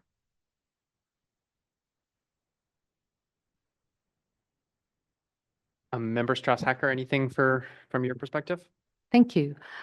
I have a bit of skepticism about using the SB 14 source reduction reports for the ability to determine DTSC's forecasting capabilities. I thought instead if you merged 10.1 and 10.2 and you focused on the top 1 or 2 waste streams that are of concern, both DTSC, we and the public are very aware of the concern about lithium ion batteries in the waste stream. There are 1 or 2 other candidates perhaps, and I would much rather have that focus so that at the end of a 2 to 3 year pendency of this plan, we have something that we're dealing with instead of a more generic, how good is our fortune telling kind of an outcome. I agree with Alexis, but I would say that just going in the wavelength of forecasting, if we do want to keep this, I think clarifying the purpose is important. I think if it's forecasting for the sake of data collection, I think we're falling short. I think there is an opportunity to be proactive, ensuring that that there is safety included, that we're equitable, resilient management capacity, opportunities to line it up, and what I mean in terms creating clear objectives for the forecasting, such as avoiding capacity shortfalls, such as minimizing transport distances, preventing cumulative impacts, supporting recycling infrastructure for emerging waste streams. So there is an opportunity to be more specific in what we're trying to do this for. And right now, it's not reflective of that. Thank you very much. The only comment I had, and this is, I don't think probably a fully formed thought is Goal 10. What would be nice to be able to see is basically kind of DTSC's actions in relation to the forecasted capacity needs. To basically be able to get a sense of kind of here is the forecast, and here are here is the ability of DTSC to change that forecast. And this goes back, of course, to kind of the reduction side of things. So I think that would be the kind of extra layer that I would add on to Goal 10 is kind of, it's tied back to the other goals. as well is kind of DTSC's ability to impact these forecasts as well. But of course, I get that goal 10 here is really about kind of a data gathering exercise, but just to kind of see if there's a way to tie back the specific DTSC role in the impact on that future forecast. Again, it's kind of like a half thought through idea right now, but that's kind of the thing that I've been thinking about as I read goal 10. So that concludes the board comment on goals 6 through 10. I wanted to provide the board the opportunity to also reflect on the introductory sections. So I think it's kind of the introduction. It's called the purpose and the vision of the document as well. I know that we did comment on this at the last board meeting, but I don't know if there were any additional thoughts that board members had in preparing for this hearing that they wanted to share with DTSC and thinking through this vision and this purpose as well.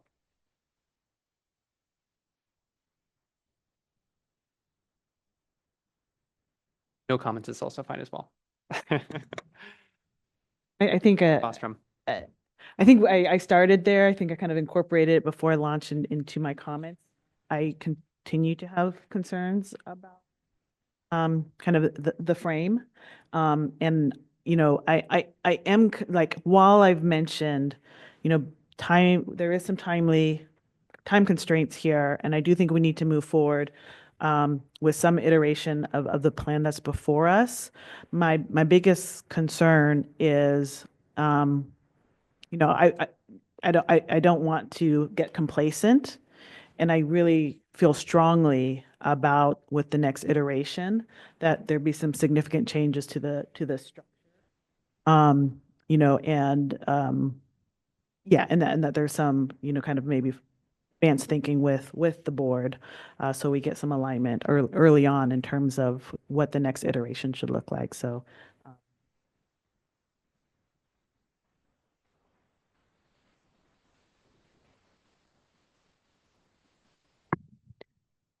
Hacker. I think time is not on our side. Page 13 in the draft that I had, the vision statement, is harmless. Let's not agonize. Let's move on. Let's get on to the things that really need work. I would, I think it's the same thing for me as Ingrid stated. I still, I can't wait to see the next version and hopefully seeing, I know that we're wanting to be more data driven. I think it's really important. But having said that, I think having benchmarks on some sort of management would be important. And I keep saying that. So I'm hoping to see that. I think as we're trying to get ahead and create a plan that is really keeping in mind new technology and incorporating the circular economy, I can't avoid and saying there's an opportunity to advance environmental justice within all of this. And to me, that's the driver. And that's why I'm here. And I'm hoping that this elevates that a little bit more, which right now I think it's missing. Thanks. Everybody.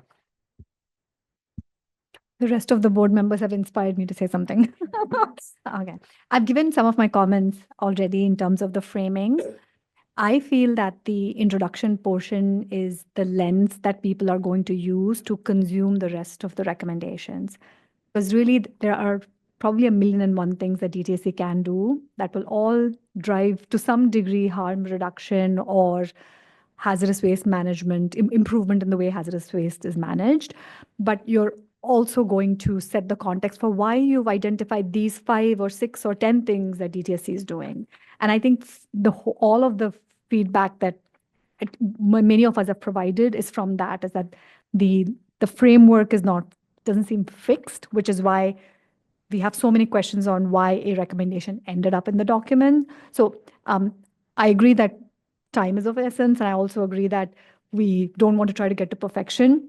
But I do think that there's some work that needs to be done to explain the rationale for what readers should expect when they go into the recommendations. Otherwise, we run the risk of the recommendations not landing or the stakeholders not understanding why DTSC is done, just like we have struggled, of why something has shown up in this plan. Why not something else?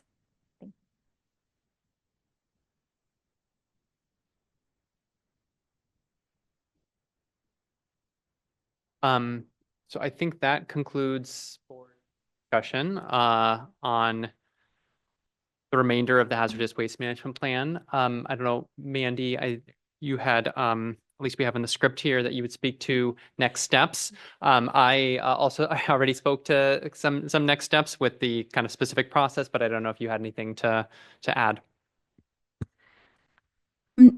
Nothing much except to say that we do have already some working sessions scheduled with the technical team, so we can continue that kind of collaborative revision process, which has been really helpful and a really great experience, actually. So we do have those set up, and then, of course, you outlined the timeline, and looking forward to more public feedback and comment as well. Thank you so much, Mandy. Why don't we go ahead and we can maybe put the timeline up as well. I think some people have filtered in since we started and since we introduced the session. I had introduced kind of the timeline for the hazardous waste management plan. I won't walk through it again, but just to kind of have it up on the screen while we take our break so that folks are aware of it.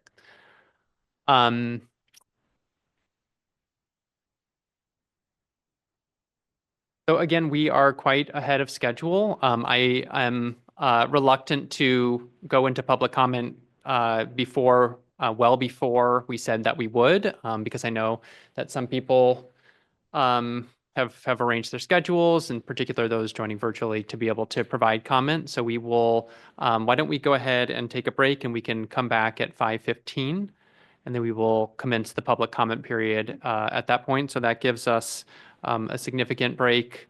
But I just wanted to say I really appreciate this board discussion so far. And thank you so much, Mandy, for sitting alongside us and for all the collaboration so far. So why don't we go ahead and take the break and see you all back here at 5:15. Thank you.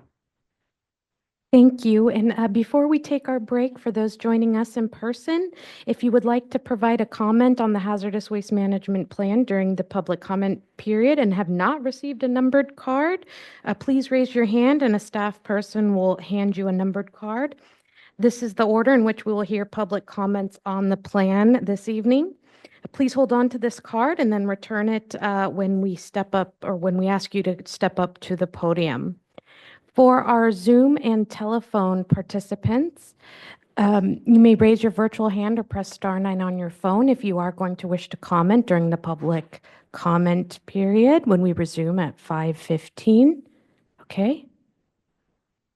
Thank you. So far, we have one hand raised. Thank you so much. And we will do another check after break to make sure everyone has an opportunity to comment. So we will now take our break and return at 5:15 to resume this plan hearing with an opportunity for public comments. Thank you. Okay, it is 5:15 and welcome back, everyone. We do maintain a quorum by having all members present. All right, we're coming down the aisle just like on The Price is Right. Alexis, you're the next contestant. Okay, thank you very much for sticking with us here. This is a reminder that the meeting is being live streamed and recorded.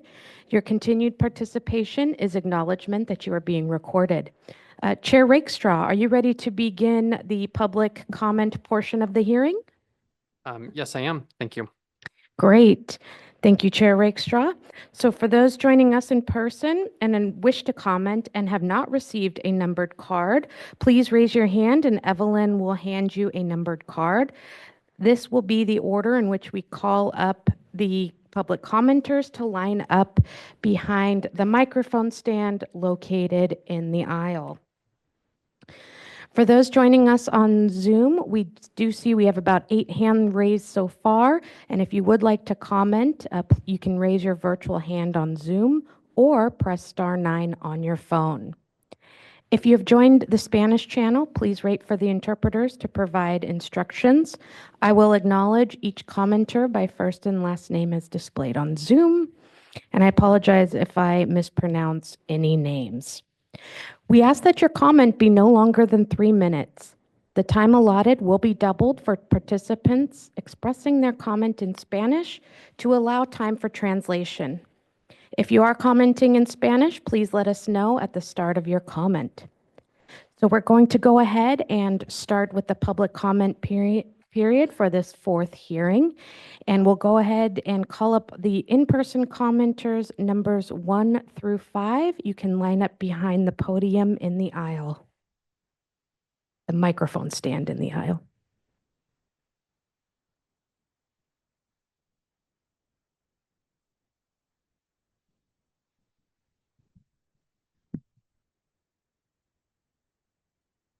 Thank you. Good afternoon, early evening. I'm Heidi Sanborn. I'm the director of the National Stewardship Action Council. I formed that organization 10 years ago, last month, because we advocate for an equitable circular economy, or actually responsible. We changed the name to responsible circular economy. And circular economy and how it's defined is extremely important to us. So I did want to say that to us, this is not a circular economy plan. The Ellen MacArthur Foundation defines a circular economy starting with reducing waste and pollution at the source, then keeping materials in motion with recycling or composting, and then going back to repair the natural systems which we've harmed, which is basically everything, including our own bodies. The only bill I know of in the world that did that was SB 54 on packaging, where we got $500 million a year from the plastics industry for California to clean up plastic pollution, totaling $5 billion. But this plan does not have that natural repair mechanism, so I would not call it circular economy. And maybe, so my advice would be to change the words about the plan, maybe call it, and I'd love to see more focus on source reduction. Hazardous waste is the most dangerous and toxic stuff. In our industry, in the waste industry, we are now the 4th most deadly in this country. And we just had another truck blow up with a compressed gas cylinder in the back. I have the video from Ohio, and the poor guys in the back had just thrown their containers in there, and the whole back of the truck blew out in their face, all the garbage. They're very lucky they didn't get seriously hurt. The truck went on fire because somebody put a compressed gas cylinder in there. The situation with household hazardous waste is critical. And I don't mean just by the dangerousness of it for our workers, but it's also an insurance crisis. We have had so many fires in our facilities, it's literally every day I'm hearing from some operators that, and the fires are so big. We lost the South Bay Waste Management Authority, MRF, $8 million, $8.5 million to repair and 8 months to fix. And they now went from 1 insurer to 17. We are very close to being an uninsurable industry because so much hazardous waste is ending up in our trash and recycling and illegal dumping, which is something I wanted to point out about one of the requirements about looking at counting data from other sources like the facilities like MRFs. Please look at illegal dumping. Illegal dumping is full of hazardous waste. You can see vapes, by the way, all over the place now on parks and everywhere, and those have lithium-ion batteries in them and could start anything on fire too. So I could go on and on about this, but in the big picture, 15 seconds. I would love to see a much greater emphasis on source reduction. I've always thought we shouldn't allow the sale of hazardous products that have no end-of-life plan. I'm trying to pass a hazardous waste EPR bill and a bill on marine flares. Both have been made 2-year bills. Marine flares are literally explosive, and we have zero plan for them. They go in the lakes, the oceans, and in our trash. And we have a video of a worker in UK. Your time is that went complete. by his head. I could talk all day. I'm happy to meet with all of you, but thank you for your work, and we'll be submitting written comments. Thank you for your comment. The next commenter would like to come up. If you would like to be identified for the record, please state your name and affiliation, and you'll have 3 minutes.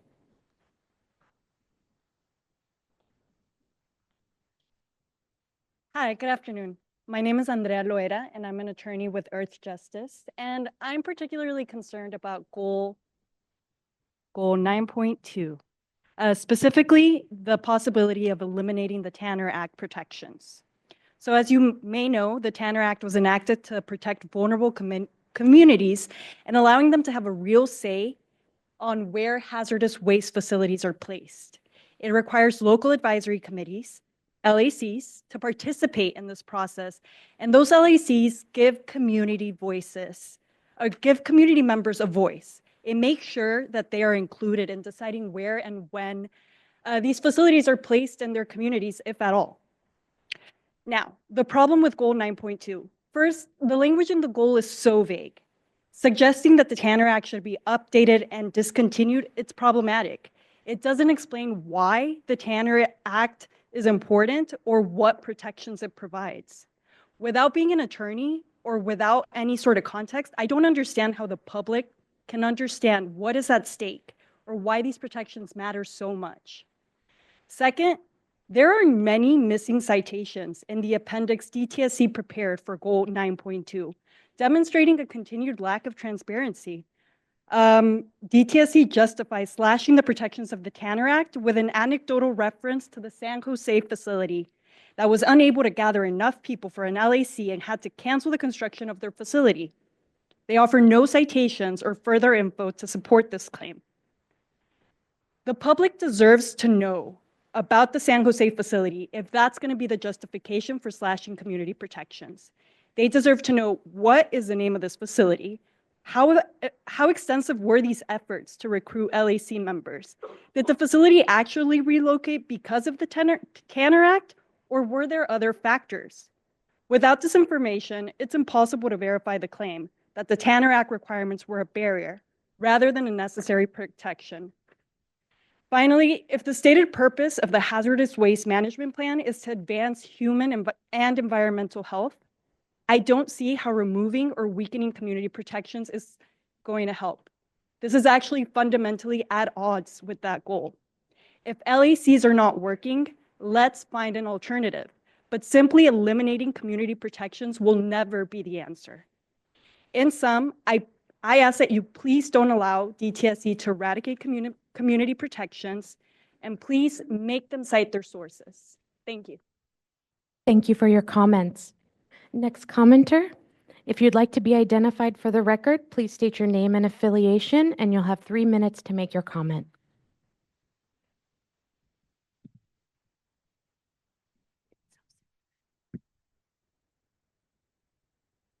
Now I've gone and done it. Okay, well. Okay.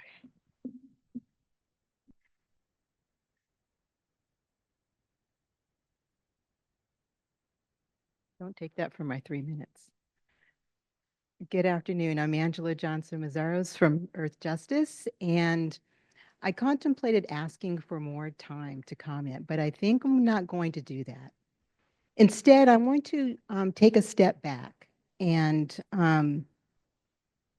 remind us about what we're supposed to be doing here. So there are lots of details about these goals that I felt were poorly discussed, poorly described, and many of them were ill-suited for the project at hand. And I guess I'm going to have to write a letter, and I will share those comments with you. So for example, if you start to allow what we're calling on-site recycling by using these other alternative permitting mechanisms, what you're really doing is stripping out community engagement, because those don't go through an engagement process. And so sure, it facilitates making things easier, but it also at the same time excludes people from engagement. And so I want to take a step back and say this entire plan is littered with opportunities to remove ways for communities to engage. And when we talk about in communities not engaging, it's not simply that we should have a voice at the table, but we have value in the conversation. We ask questions that are important. We identify factors that should be considered. We bring bigger considerations to the table. This plan, at its essence, is a massive deregulatory project where DTSC is starting from the proposition that what we need to do is figure out how to minimize waste by redefining it, how to address our waste problem, not by looking at source reduction, but rather by looking at all other manner of things. And that project that DTSC has laid out to us and the urgency that we've now built into the project is a project that's doomed for failure if what you care about are frontline communities and environmental justice. This approach cannot get us there. And there are lots of details about goals that we can tweak. But actually, I think when I looked at the slides for today and saw so many, just exclude them, right? We should exclude them. And then what you see is left is not much. And the reason why there's not much is because it feels as if we have not thought fundamentally about the question that the legislature asked us to ponder. How is DTSC going to take a pause and develop a vision for what we're doing with hazardous waste and prioritize not 15 just in seconds. word, but in deed, reduction? And then from reduction, move forward. And what we learned in this plan really is that DTSC doesn't have the information or the visibility to be thoughtful about alternatives. It really just needs to focus on gathering up what's been going on over the past 20 years and getting some visibility about what's up there and then thinking creatively about how we're going to move forward. Thank you. Your time is complete. Thank you so much for your comments. Next commenter. You would like to come up to the microphone stand. And if you'd like to be identified for the record, please state your name and affiliation, and you'll have 3 minutes to make your comment. Good afternoon. My name is Femi Cupid. I'm the founding president of the Filipino American Chamber of Commerce of Greater San Diego and district regional director for coalitions of Filipino American of Southern California. And we do have 51 Chamber of Commerce nationwide. And my Filipino Chamber of Commerce in Greater San Diego, we have more than 300 members. First of all, I'd like to thank National Diversity Coalition for bringing me here this morning. And I would like to sincerely thank you for hearing the voices of our communities and voting to remove alternative management standards for contaminated soils from the Hazardous Waste Management Plan. Your decision was crucial for our health and environment, and we appreciate your responsiveness. While we're encouraged by our actions, we know our work isn't done yet. We remain committed to ensuring these changes appear clearly in the final plan, and we look forward to reviewing and providing feedback on the revised draft. Now, it's my first time to be here and get to know the DTSCs. And we focus urgently on real solutions, source reductions, pollution preventions, and equitable waste management practices that truly protected our families, communities, and future generations. As the president of our community in Greater San Diego, I would like to involve our community that this is one of our outreach programs in the Chamber of Commerce. So thank you for your leadership and ongoing commitment. We'll remain engaged to ensure a safe, healthy future of all Californians. Thank you. Thank you so much for your comments. Next commenter, I think we're looking at number 6 through 8. Thank you, Evelyn. 6 through 8, you can line up in the aisle if you'd like, and we'll go and start with commenter number 6. 7 works too, lucky 7. All right, if you would like to be identified for the record, please state your name and affiliation, and you'll have 3 minutes. Thank you. Hello, my name is Christina Emphasis. I am actually a property management. I own a property management in Sacramento, and I work with tenants and a lot of people here in California, and as well as environmental advocates. Okay, I got things prepared, so I'm going to read it for you guys. Okay, my name is Christina Emphasis. I'm here today both as a local property manager and a lifelong California resident who deeply cares about the well-being of our communities. First, thank you for your decision to remove alternative management standard for contaminated soil from hazardous waste management plan. This move shows that you've been truly listened to the concerns of everyday Californians. including families, tenants, and small businesses owner who live and work near or these affected areas. As someone responsible for managing properties where residents expected to clean, safe environment, I know firsthand that how crucial it is to prioritize public health and transparency. We're encouraged by the steps in the right direction. That said, remain alternative and ask that DTS continue to revise written plan with clarity and strong commitment to community safety. We look forward for reviewing the update and draft and providing feedback. We also urge DTS to focus on proactive protecting strategies going forward, including the source of reduction, better pollution prevention, and stronger accountability for polluters and producers. This is not just about managing waste, it's about protecting homes, neighborhoods, and future. Thank you again for your effort. I continue engaged with DTSC and support policies and ensure environmental justice, health, and sustainability of the California. Thank you, guys. Thank you for your comments. A next commenter, 8-9. Please come up to the microphone stand, and if you'd like to be identified for the record, please state your name and affiliation, and you'll have 3 minutes to make your comment. Good afternoon, and thank you for having me here today and hearing my concerns. My name is Regina Burnley.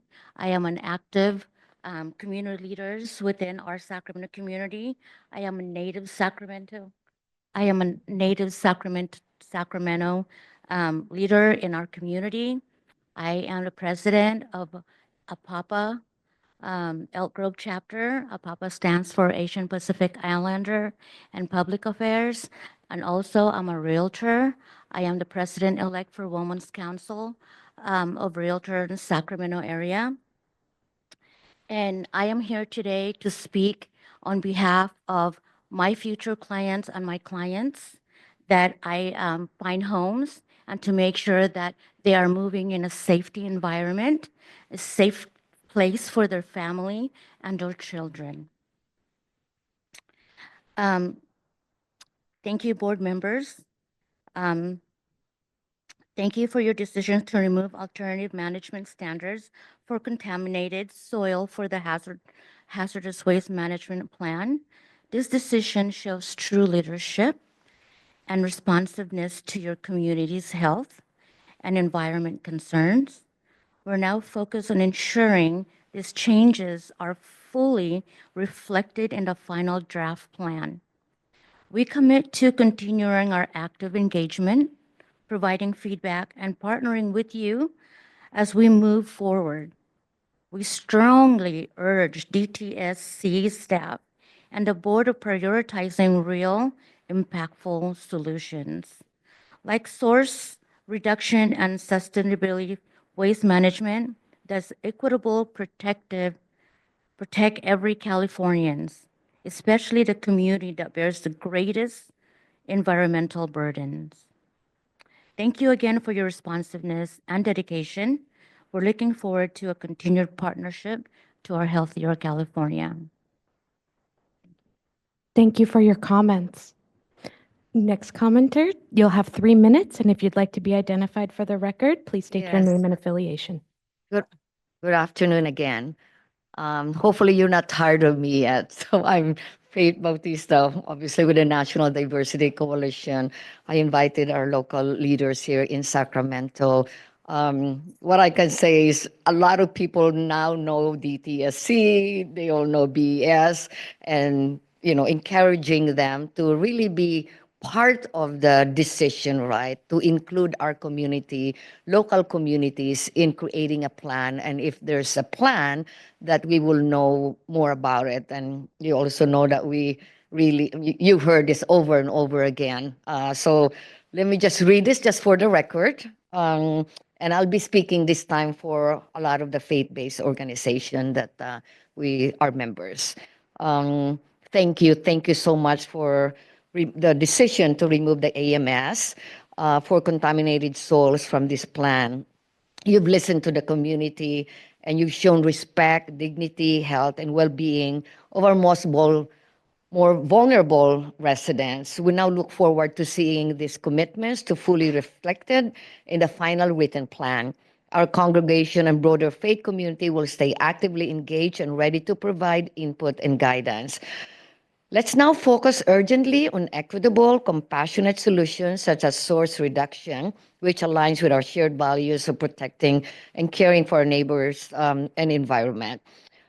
And we're really hoping that when all of this plan is done, that we can have a peek, if we can take a look at it, and if we can also make a comment, since we're very much involved on this. And I really want to thank the board of directors and the staff for engaging, because this is really our first time to be more involved in the environmental justice. And I just, just so many faith-based organizations, the local chambers of commerce, those are people that really don't know what's happening here in Sacramento, what's happening on the plan. So encouraging you more to include all of us. Our flight was delayed a little bit here, so that's why we didn't come here early. But thank you so much for everything. Thank you. Thank you so much for your comments. Those are the cards we passed out, but is there anyone else that would like to make a public comment? If so, please step up to the microphone stand now if anyone else would like to make a public comment before we move to our online participants. No. Okay, thank you very much. We're now going to go ahead and move to our online participants, and I'm going to call on them on the order that they raised their hands. You can still provide a comment. You can by raising your virtual hand on the Zoom toolbar or pressing *9 on your phone. So the first commenter we have is Rebecca Overmeyer. I'm going to request for you to unmute. Please accept my invitation. And then you will have 3 minutes to make your comment. Good afternoon. You can hear me okay? Yes, we can hear you. Thank you. Thank you. Good afternoon. My name is Rebecca Overmeyer Velasquez from the Clean Air Coalition of North Whittier and Avocado Heights. Goal 9 must be removed from the plan. It does nothing to protect people and the environment from toxic substances.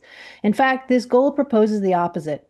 It boldly proposes to incentivize the proliferation of waste treatment facilities by exempting hazardous waste from the most stringent and health protective regulations, giving hazardous waste generators the opportunity to regulate the recycling process themselves, and reducing local control over the siting and permitting of hazardous waste facilities. This goal is part of a pattern of exemptions and exclusions evident in the plan, which we see also in goals 6 and 7 regarding what DTSC calls, quote, alternative management standards, unquote, that essentially evaluate waste so that it is no longer defined as hazardous. According to DTSC, California needs weaker regulatory standards to align with federal EPA standards, which we all know are less protective than California's. DTSC suggests that this alignment will incentivize more hazardous waste recycling, but of course, this weaker regulation will come with negative health consequences for communities like mine. In draft Appendix R of the plan, DTSC states that, quote, one method to identify potential opportunities to promote hazardous waste recycling is through the evaluation of exemptions and exclusions. US EPA has adopted exclusions and exemptions for certain types of hazardous secondary materials or the processing of hazardous waste. However, California has not adopted all of the exclusions or exemptions for recycling hazardous waste that the federal government has adopted, unquote. DTSC refers in this appendix to an EPA definition of solid waste exclusion that allows hazardous waste generators to send their material to an unpermitted facility and allows the hazardous waste generators to perform what they call a reasonable efforts audit on that facility to determine if the facility is operating within the law. This looks like lawlessness to me that will leave my community more vulnerable. Finally, DTSC's, quote, proposed update of the Tanner Act in this appendix also looks a lot like an effort to reduce or eliminate community involvement in the siting of hazardous waste facilities, exempting them from crucial local oversight. We are living in dangerous times when the federal government is shirking its responsibility to protect the public while giving corporations free rein to do whatever they want. More than ever, California needs to hold the line, and not just maintain, but strengthen our regulations to be the most protective of our health and of the environment. Unfortunately, this plan doesn't do that, but it 15 seconds. urgently needs to protect us even more than we have currently in the law. Thank you. Thank you for your comments. Next commenter, I'm going to invite you to unmute. Parents Against SSFL, please accept my invitation. And if you'd like to be identified for the record, please state your name and affiliation, and you'll have 3 minutes. Good evening. My name is Melissa Bumstead. I'm with Parents Against the Santa Susana Field Lab.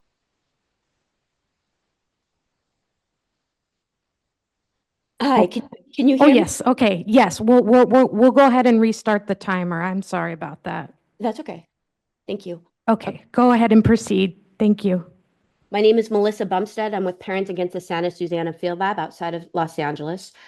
So first, I would like to thank the Board of Environmental Safety members for their comments today. I thought they were very helpful and insightful, and I appreciate the close review and scrutiny of the DTSC and its actions. And I just want to make some high-level comments.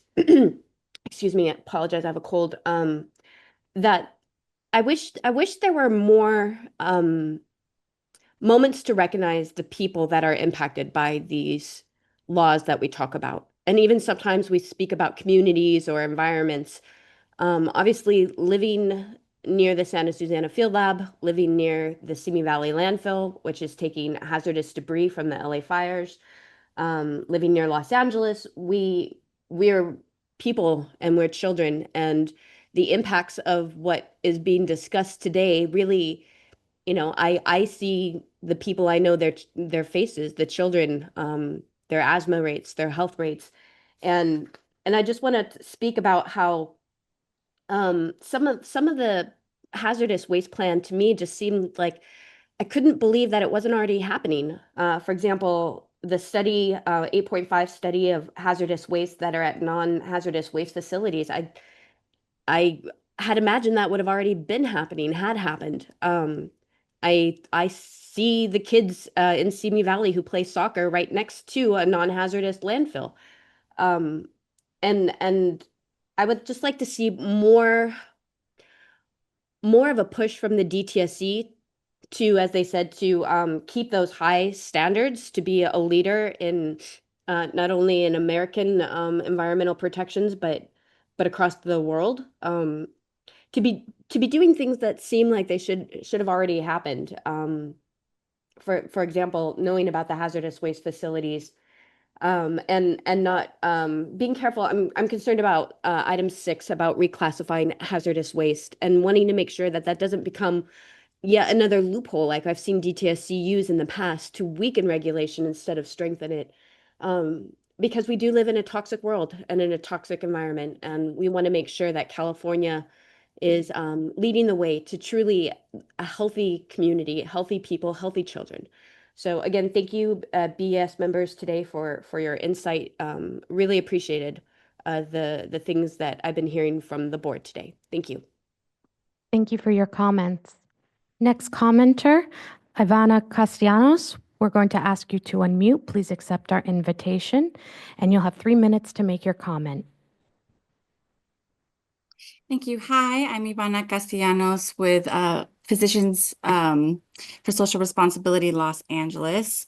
Our state is in desperate need of a hazardous waste management plan, a plan that sets out a clear vision and goals centering source reduction and focuses management goals on harm reduction, reducing toxic emissions and managing the burdens of hazardous waste as equitably and as safely as possible to protect communities' health. What this draft plan appears to do instead is lay the groundwork for a deregulation agenda driven by concerns about capacity planning. This draft narrowly focuses on identifying ways the state can make its hazardous waste administratively easier to deal with. It seems to outline opportunities for the state to systematically reduce protections, either by weakening hazardous waste criteria or developing alternative management standards so that those streams can be sent to landfills. This is particularly concerning given the deregulation efforts taking place at the federal level. Also, the statute explicitly says that this is a statewide plan and should include recommendations for other state and local agencies, and that these recommendations can include changes to statutes and regulations. But this plan seriously lacks policy analysis and fails to utilize the opportunity to imagine new frameworks for source reduction and hazardous waste management. Let's see. In addition, while the statute does require DTSE to consider alternate management standards and assess identification criteria, it's also clear that any changes still need to be protective of health and the environment, but the plan offers nothing substantive on how it plans to assess health protectiveness and environmental impacts. Instead, it makes several assertions about modern landfill safety.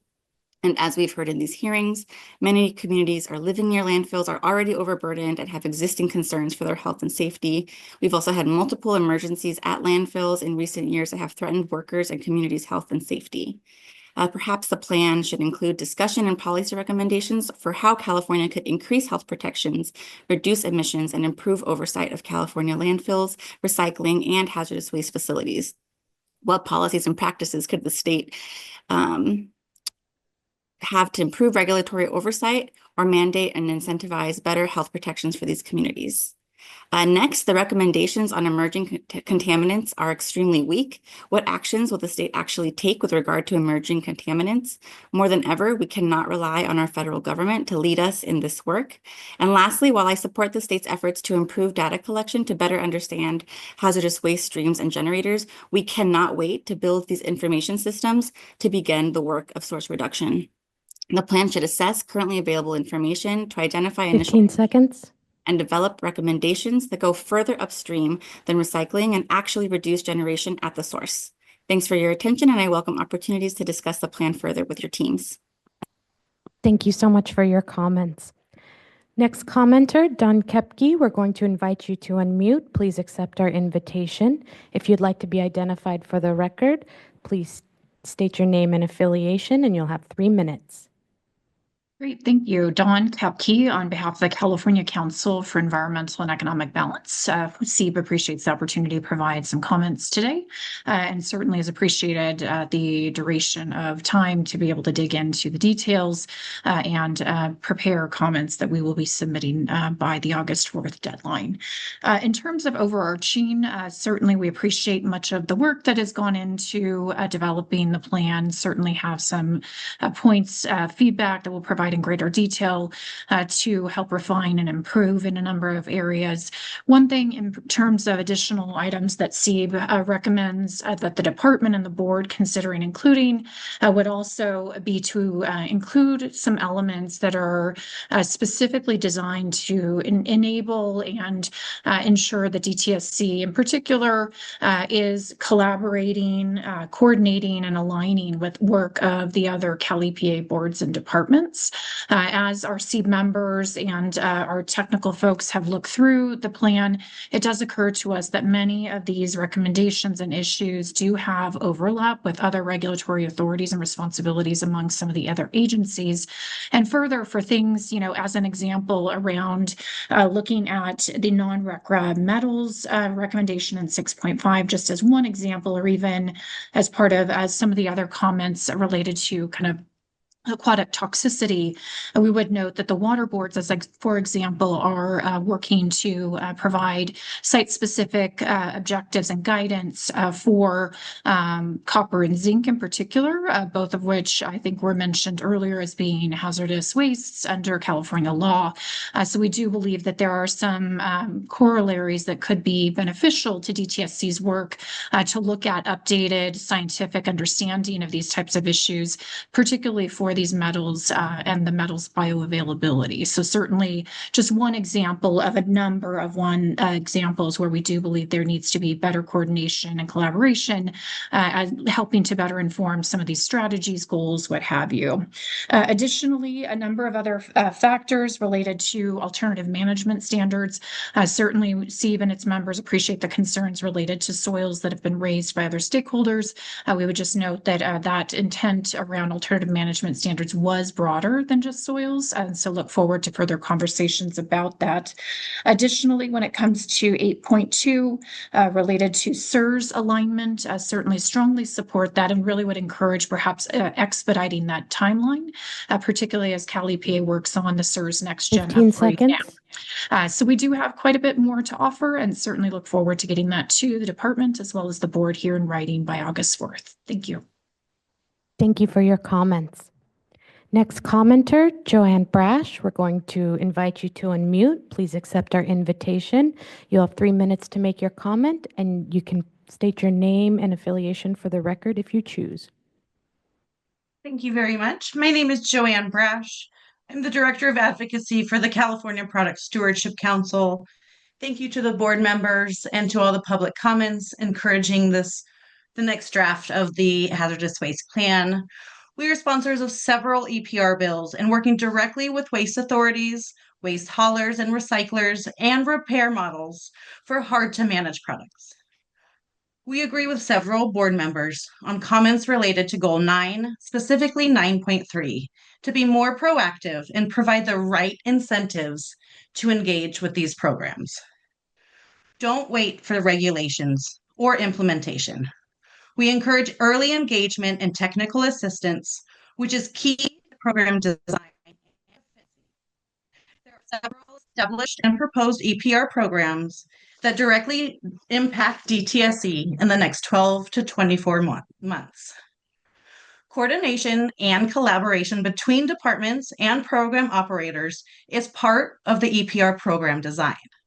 For example, batteries passed in 2022. Funding will soon be available to address one of the most dangerous products in our waste stream. That funding can be used for safety issues and hazardous waste reduction. Textiles passed in 2024 and references the Safer Consumer Products Chemical of Concern list. If DTSC will add microplastics to the Chemical of Concern list, that will drastically impact SB 707 in the textile program. We encourage the adoption of that provision before the EPR regulations are adopted. Solar panels. Alternative management standards are not enough.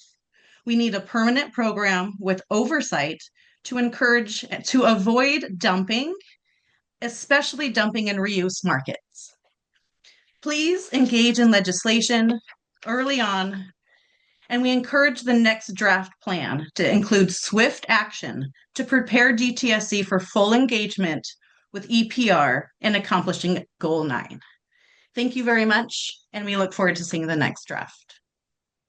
Thank you for your comments. Next commenter, Linnea Norby. We're going to invite you to unmute. You'll have 3 minutes to make your comment, and you will have an opportunity to state your name and affiliation if you choose.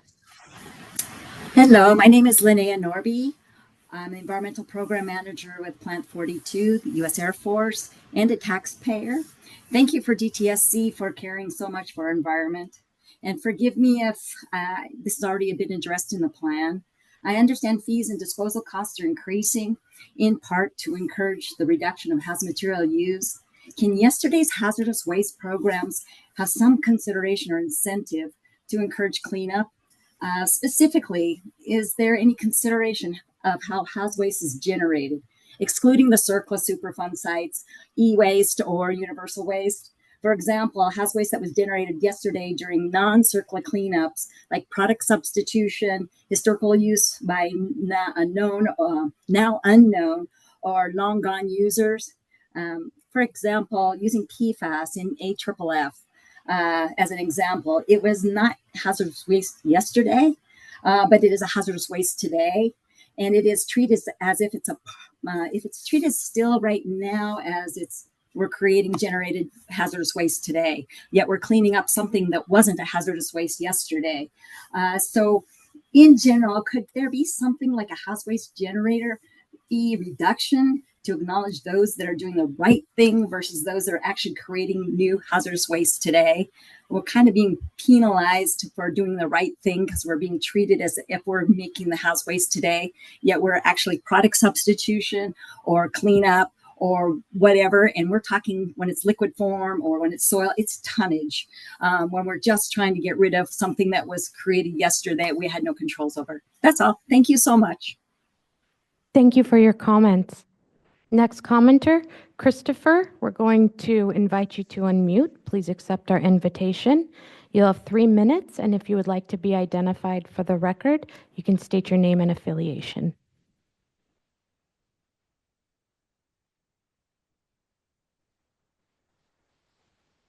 Hello, I'm here.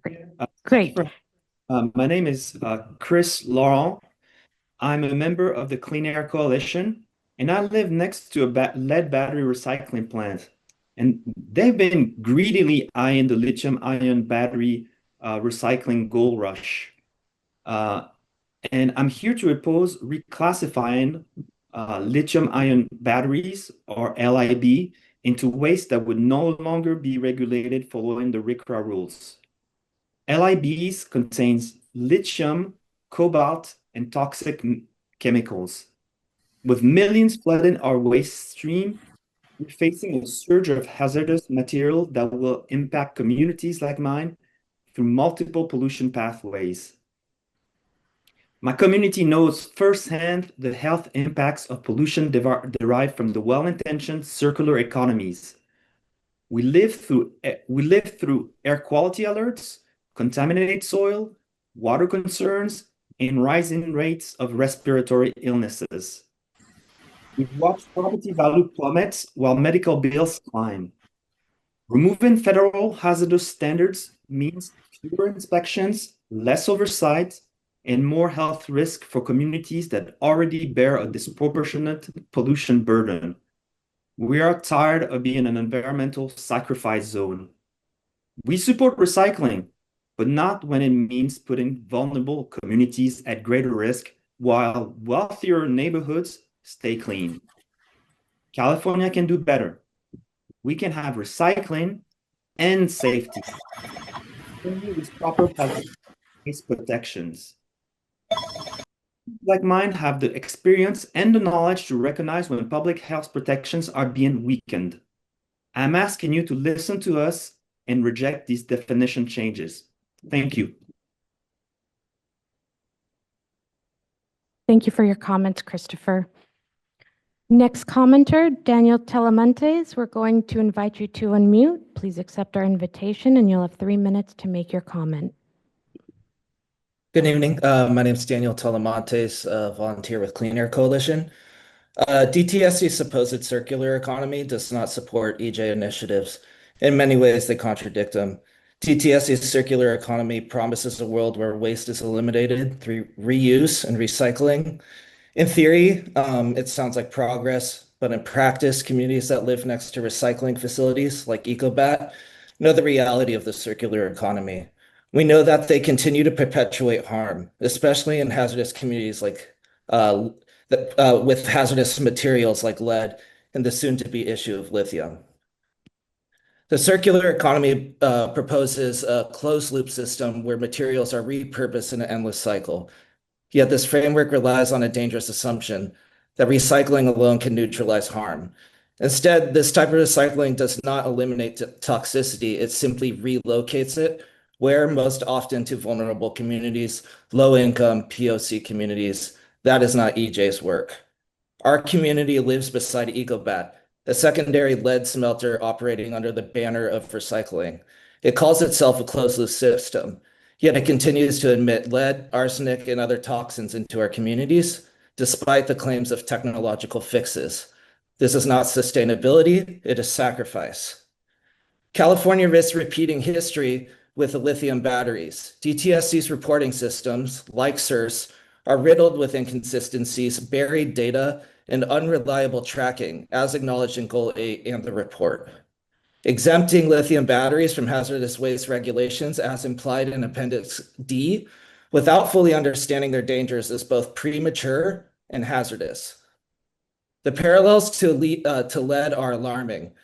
Regulators downplayed the risk of lead recycling until the damage was irreversible, with Exide's $700 million cleanup as a warning. We risk making the same mistake with lithium. Promises of better recycling are not enough. We need proof, we need transparency, and we need to center frontline communities in these decisions. That is EJ's work. The circular economy cannot be an excuse to deregulate hazardous waste. Recycling is not inherently safe. Closed-loop systems can still pollute. And without rigorous oversight, the burden of harm will fall, as always, on the public, on the community, and not the polluters. The health of our communities depends on this board's courage to demand accountability. Thank you. Thank you for your comment. Next commenter, Vivian Zamorano. We're going to invite you to unmute. Please accept our invitation. You'll have 3 minutes, and if you choose, you can state your name and affiliation for the record. Hi, good evening. My name is Vivian Zamorano, and I'm a volunteer with the Clean Air Coalition of North Whittier and Avocado Heights. I just need to say that the draft hazardous waste management plan is an environmental injustice. Let me highlight a few significant issues. Sure, the goal 1 references reducing environmental health impacts by promoting environmental justice initiatives, but it fails to prioritize the welfare of frontline communities by not prioritizing criteria for permitting and assessing cumulative impacts per SB 673. The plan further ignores the plight of people living next to hazardous waste facilities by example of its unplanned for lithium-ion batteries. While goals 3 and 10 mention lithium-ion batteries, end of life, and their recycling, they show limited foresight. Changing the disposal of these batteries from hazardous waste to recycling should never be considered. As a resident living relatively near a hazardous waste facility that recycles batteries, I can tell you the recycling of batteries is hazardous to people's health. The recycling of lithium of these batteries is hazardous because they are reactive waste and there is ignitable waste, not to mention the toxins handled in their dismantling. The Hazardous Waste Management Plan wants to change the definition of what constitutes hazardous waste. Consequently, the disposing of these batteries will have less oversight. Redefining hazardous waste exempts operations from RCRA hazardous waste laws, so protections will not apply. Consequently, frontline communities will continue to be impacted with the brunt of pollution burden. Even if we consider the good intentions of bills like SB 615, we need to realize reporting requirements will be reduced, as well as protections for frontline communities. DTSC needs a real plan that commits to their mission statement and does not reward or give incentives to industry. Changing the definition of hazardous waste helps DTSC and the polluters, not the people. Deregulation helps DTSC and the polluters, not the people. Environmental justice should not just be a catchphrase bulleted in plans or spewed for an audience. It should be a guiding seconds. for DTSC to fulfill their mission and use their authority to protect us and environmental justice. Thank you. Thank you for your comments. Next commenter, Sharletha Holmes Box. We're going to invite you to unmute. Please accept our invitation and you'll have 3 minutes to make your public comment. Thank you so very much. Greetings to all. My name is Sharletha Holmes Box from Green Action, and I'm here to express strong opposition to the proposed expansion of alternative management standards for the non-RCRA hazardous soil, particularly the risk it poses to communities already burdened by environmental contamination. This policy, though framed as a way to streamline waste management, threatens to deepen inequities by directing hazardous materials into landfills near vulnerable populations. We must not allow regulatory convenience to override environmental justice. I urge DTSC to prohibit waste disposal under AMS in any area identified as overburdened through the Cal Enviro screen or with a documented history of environmental racism. A cumulative impact analysis is essential before approving such a policy shift. Without it, we risk compounding harms on communities that have borne the brunt of toxic exposures for decades, like Hunter's Point. The assumptions that modern landfill engineering, liners, leachate systems, that they eliminate risk is overly optimistic. Operational failures, inadequate monitoring, and inconsistent enforcement make these promises tenuous at best. Even chemically identical soils can be treated unequally under the WT and the STLC methodology, calling into question the technical soundness of hazard classifications. Finally, reducing transport distance is a valid goal, but let's be clear. Shifting contamination from Utah or Arizona into California's underserved regions is not progress. It's redistribution of harm. Environmental justice must be the cornerstone of this proposal, not an afterthought. I respectfully urge DTSC to reject this path unless it includes binding safeguards, transparency, and genuine community engagement every step of the way. Thank you so 15. very much for your time this late evening. Thank you so much for your comments.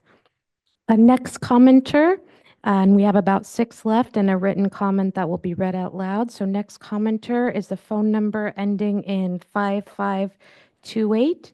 We're going to invite you to unmute. Please accept our invitation. You'll have 3 minutes, and if you'd like to be identified for the record, please state your Laura name and Rosenberger affiliation. Hyder. Hello, you hear me? Yes, we can hear you. Thank you. This is Laura Rosenberger Hyder.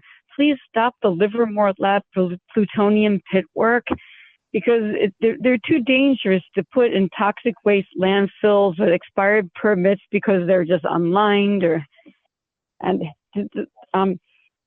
like what's happening is the plutonium's expanding and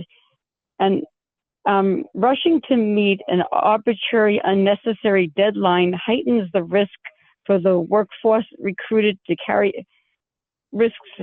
out complex hazardous plutonium processing. The program there appears to have prioritized expediency and cost savings over safety. This endangers the local community. There could be spills, or a terrorist could just blow up the plutonium. There'll be a big mess to clean up. We'll have more mess. So better to make sure those landfills or maybe make new landfills to the most stringent specifications of modern toxic waste facilities.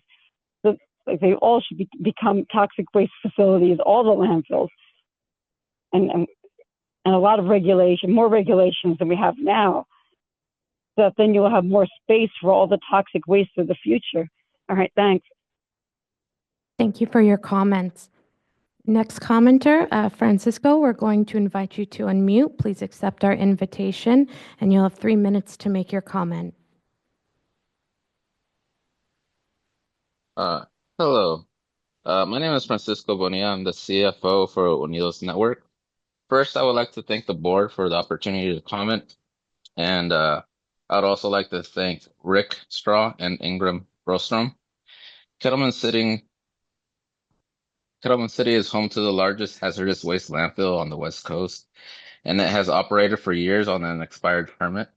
We are experiencing birth defects, respiratory issues, and poor infrastructure, but no meaningful investment from waste management or the state. Our pollution sources include agricultural pesticide drift, and Kettleman City ranks in the 92nd percentile for pollution burden in California, and that's according to the Cal EnviroScreen 4.0. Documented community benefits, infrastructure upgrades, healthcare services, education programs, and utility assistance. Well, we would also like to see a decision-making process that centers Kettleman City residents, not outside organizations.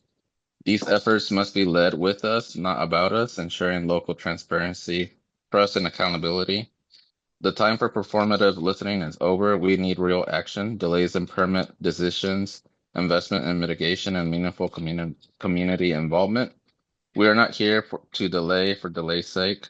We are here to co-create a roadmap that brings justice and investment to our own. We are extending a hand in partnership. We want to work with DTSC and regulatory bodies to do this the right way. Thank you for your time.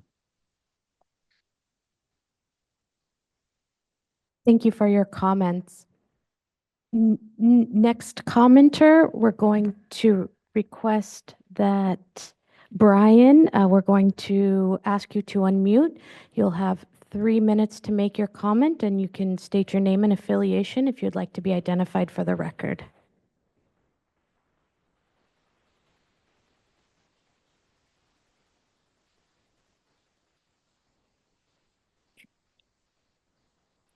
Good afternoon. My name is Brian Cadena. I'm a lifelong resident of Kettleman City and the programs is the Chief Operations Officer of Unidos Network, a grassroots nonprofit dedicated to health, environmental, and economic justice in underserved rural communities like Kettleman City. First, I want to thank the board for the opportunity to comment and in particular express my appreciation to Chair Andrew Rakestraw and board member Ingrid Broschen for showing true leadership and engaging communities like ours.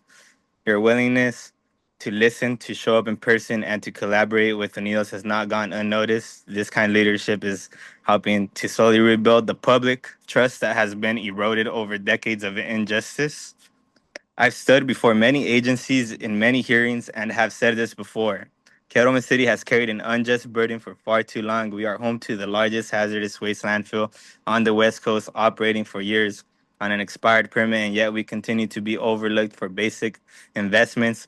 Our infrastructure is crumbling, our air and water are polluted, and our residents face elevated health risks, including cardiovascular and respiratory illnesses.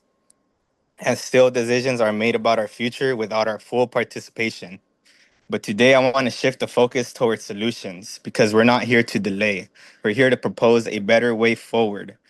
Unidos Network and Kettleman City residents are ready to work collaboratively with real collaboration. It means addressing what's been missing from this process.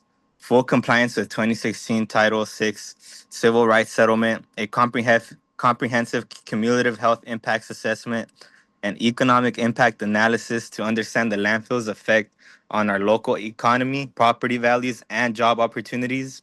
Independent biological testing in partnership with universities and trusted community groups to assess long-term health impacts, documented enforceable community benefits, investments in infrastructure, healthcare, education, and utility cost reliefs for communities, and most importantly, a decision-making process that centers our voices, not just includes us, but empowers us. While we appreciate the leadership shown here today, it's critical that the hazardous waste management plan leads to real outcomes, not just dialogue. We need to see these recommendations result in delays or denials of permits in communities already overburdened, like my hometown of Kettleman City. For over 25 years, we've raised the same concerns. It's time for a response that matches the urgency of our situation with action, not more listening sessions. We are also asking DTSC and the board to embrace community-based science. Unidos is actively exploring partnerships with academic institutions to lead biological sampling and monitoring, but this must be done with the community, not about the community. Transparency, accountability, and trust must guide this work at every step. This is a moment to do things differently.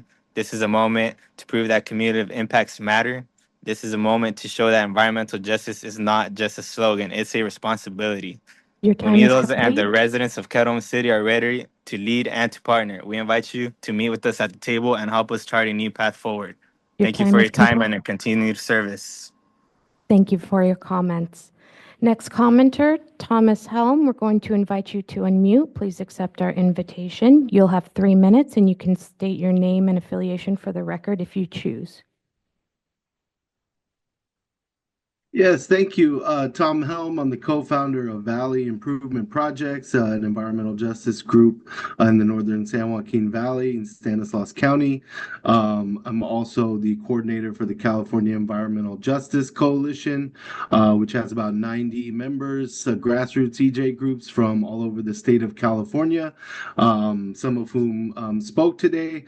And I don't really have anything new that you didn't already hear, but wanted to speak to lend my support to some of those groups, like the CEJC groups that spoke, Parents Against Santa Susana Field Lab, Green Action, Fresnans Against Fracking, as well as some of the other groups that gave really good comments and expressed the views of our members, like the National Stewardship Action Council, National Diversity Coalition, Earth Justice, Clean Air Coalition of North Whittier and Avocado Heights, and PSRLA. We do thank you for listening to the comments that we've given at the last several meetings, especially about recommendation 7.2 and removing that from the plan. But there is still a number of issues with this plan and with the engagement that DTSC does, especially with environmental justice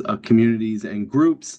We saw that was in 7.2 was this attempt to look at non-RCRA and treating it like, California didn't pass laws to deal with non-RCRA waste for a reason. And it was mentioned in previous comments, the appearance of trying to redefine hazardous waste instead of looking at new solutions, considering, discontinuing laws like the Tanner Act, and at ways that waste is identified as hazardous in California. CEJC has been involved in these processes over the years, not me personally, but speaking on behalf of some of our groups that have been involved in DTSC coming up with cumulative impacts, a framework that still hasn't been seen and years are overdue. So it's hard to take parts of the plan that say that they're going to center environmental justice and take into account the concerns of environmental justice communities. We know and support the need for reduction at the source, making polluters pay for solutions. 15 seconds. Again, like many of the comments that were already made today, CEJC is here to talk about these solutions and be involved like we have been for years. Thank you. Thank you for your comments. Next commenter, Deja McCauley. We're going to invite you to unmute. Please accept our invitation. You can state your name and affiliation for the record if you choose, and you'll have 3 minutes. Thank you. Hi, everyone. Good evening. My name is Deja McCauley, and I'm with Physicians for Social Responsibility Los Angeles. I just want to take a moment to thank the board for their comments and recommended strategies to improve the plan. The plan, I read some of it, read most of it, talked with colleagues about it, and honestly, the plan is genuinely confusing as it stands. It doesn't reflect a vision that centers the reduction of toxic pollution or promote public health and environmental justice. And I just came out of it having so many questions. So I'm just going to read a couple questions. But first, I do really wish the goals and recommendations better conveyed how they will directly impact people and our environment and our health. I found myself wondering, what are the outcomes of these goals and recommendations? What does this plan hope to accomplish and achieve? I wish the goals had prioritized environmental justice and centered community engagement more. How does this plan prioritize environmental justice and community participation and involvement? How does this plan ensure the fair treatment and meaningful involvement of people of all races, cultures, incomes, and national origins with respect to the development, adoption, implementation, and enforcement of environmental laws, regulations, and policies? How does this plan ensure that everyone has equal access to a healthy environment and that no group bears a disproportionate burden of environmental hazards? How do these goals and recommendations reduce the risk of exposure to communities located near hazardous sites and facilities? How do these goals and recommendations reduce the generation of hazardous waste? How do these goals and recommendations reduce the amount of hazardous waste disposed? How do these goals and recommendations reduce the use of hazardous materials and increase the use of less hazardous and non-hazardous alternatives? I strongly urge you all to take these questions and think about the answers and evaluate whether this plan adequately answers them. Each goal and recommendation should be able to answer these questions, and I think the key to creating a strong hazardous waste management plan is to answer these crucial questions. Thank you, and I look forward to engaging with you all in the future. Thank you for your comments. Looks like the last commenter on Zoom, Giovanni Solario, we're going to invite you to unmute. Please accept our invitation and you'll have 3 minutes to make your comment, and you can state your name and affiliation for the record if you choose. Thank you to the board for this opportunity. My name is Giovanni Solorio. I'm with Unidos Network and have lived in Kettleman City pretty much my entire life. We carry one of the highest pollution burdens in California. We host the largest hazardous waste landfill on the West Coast, still operating on an expired permit, along with diesel traffic, pesticide drift, and contaminated water. Before any permit moves forward, we call for the compliance with the 2016 Civil Rights Settlement, comprehensive health and economic studies, voluntary biological testing, and real community benefits. We also urge community-led monitoring to build trust. The time for listening without action is over. Let's finally get this right together. Thank you. Thank you for your comments. And we have another commenter on Zoom. So Veronica, we're going to ask you to unmute. Please accept our invitation and you'll have 3 minutes for your comment.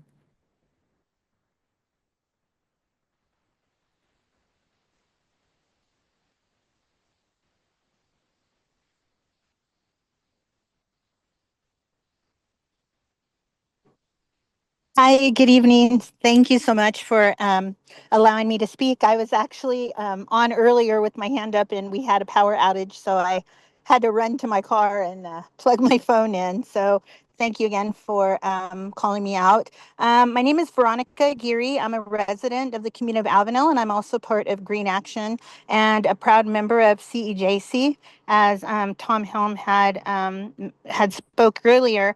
I'm here to stand in solidarity with the many communities who have showed and expressed their great concern.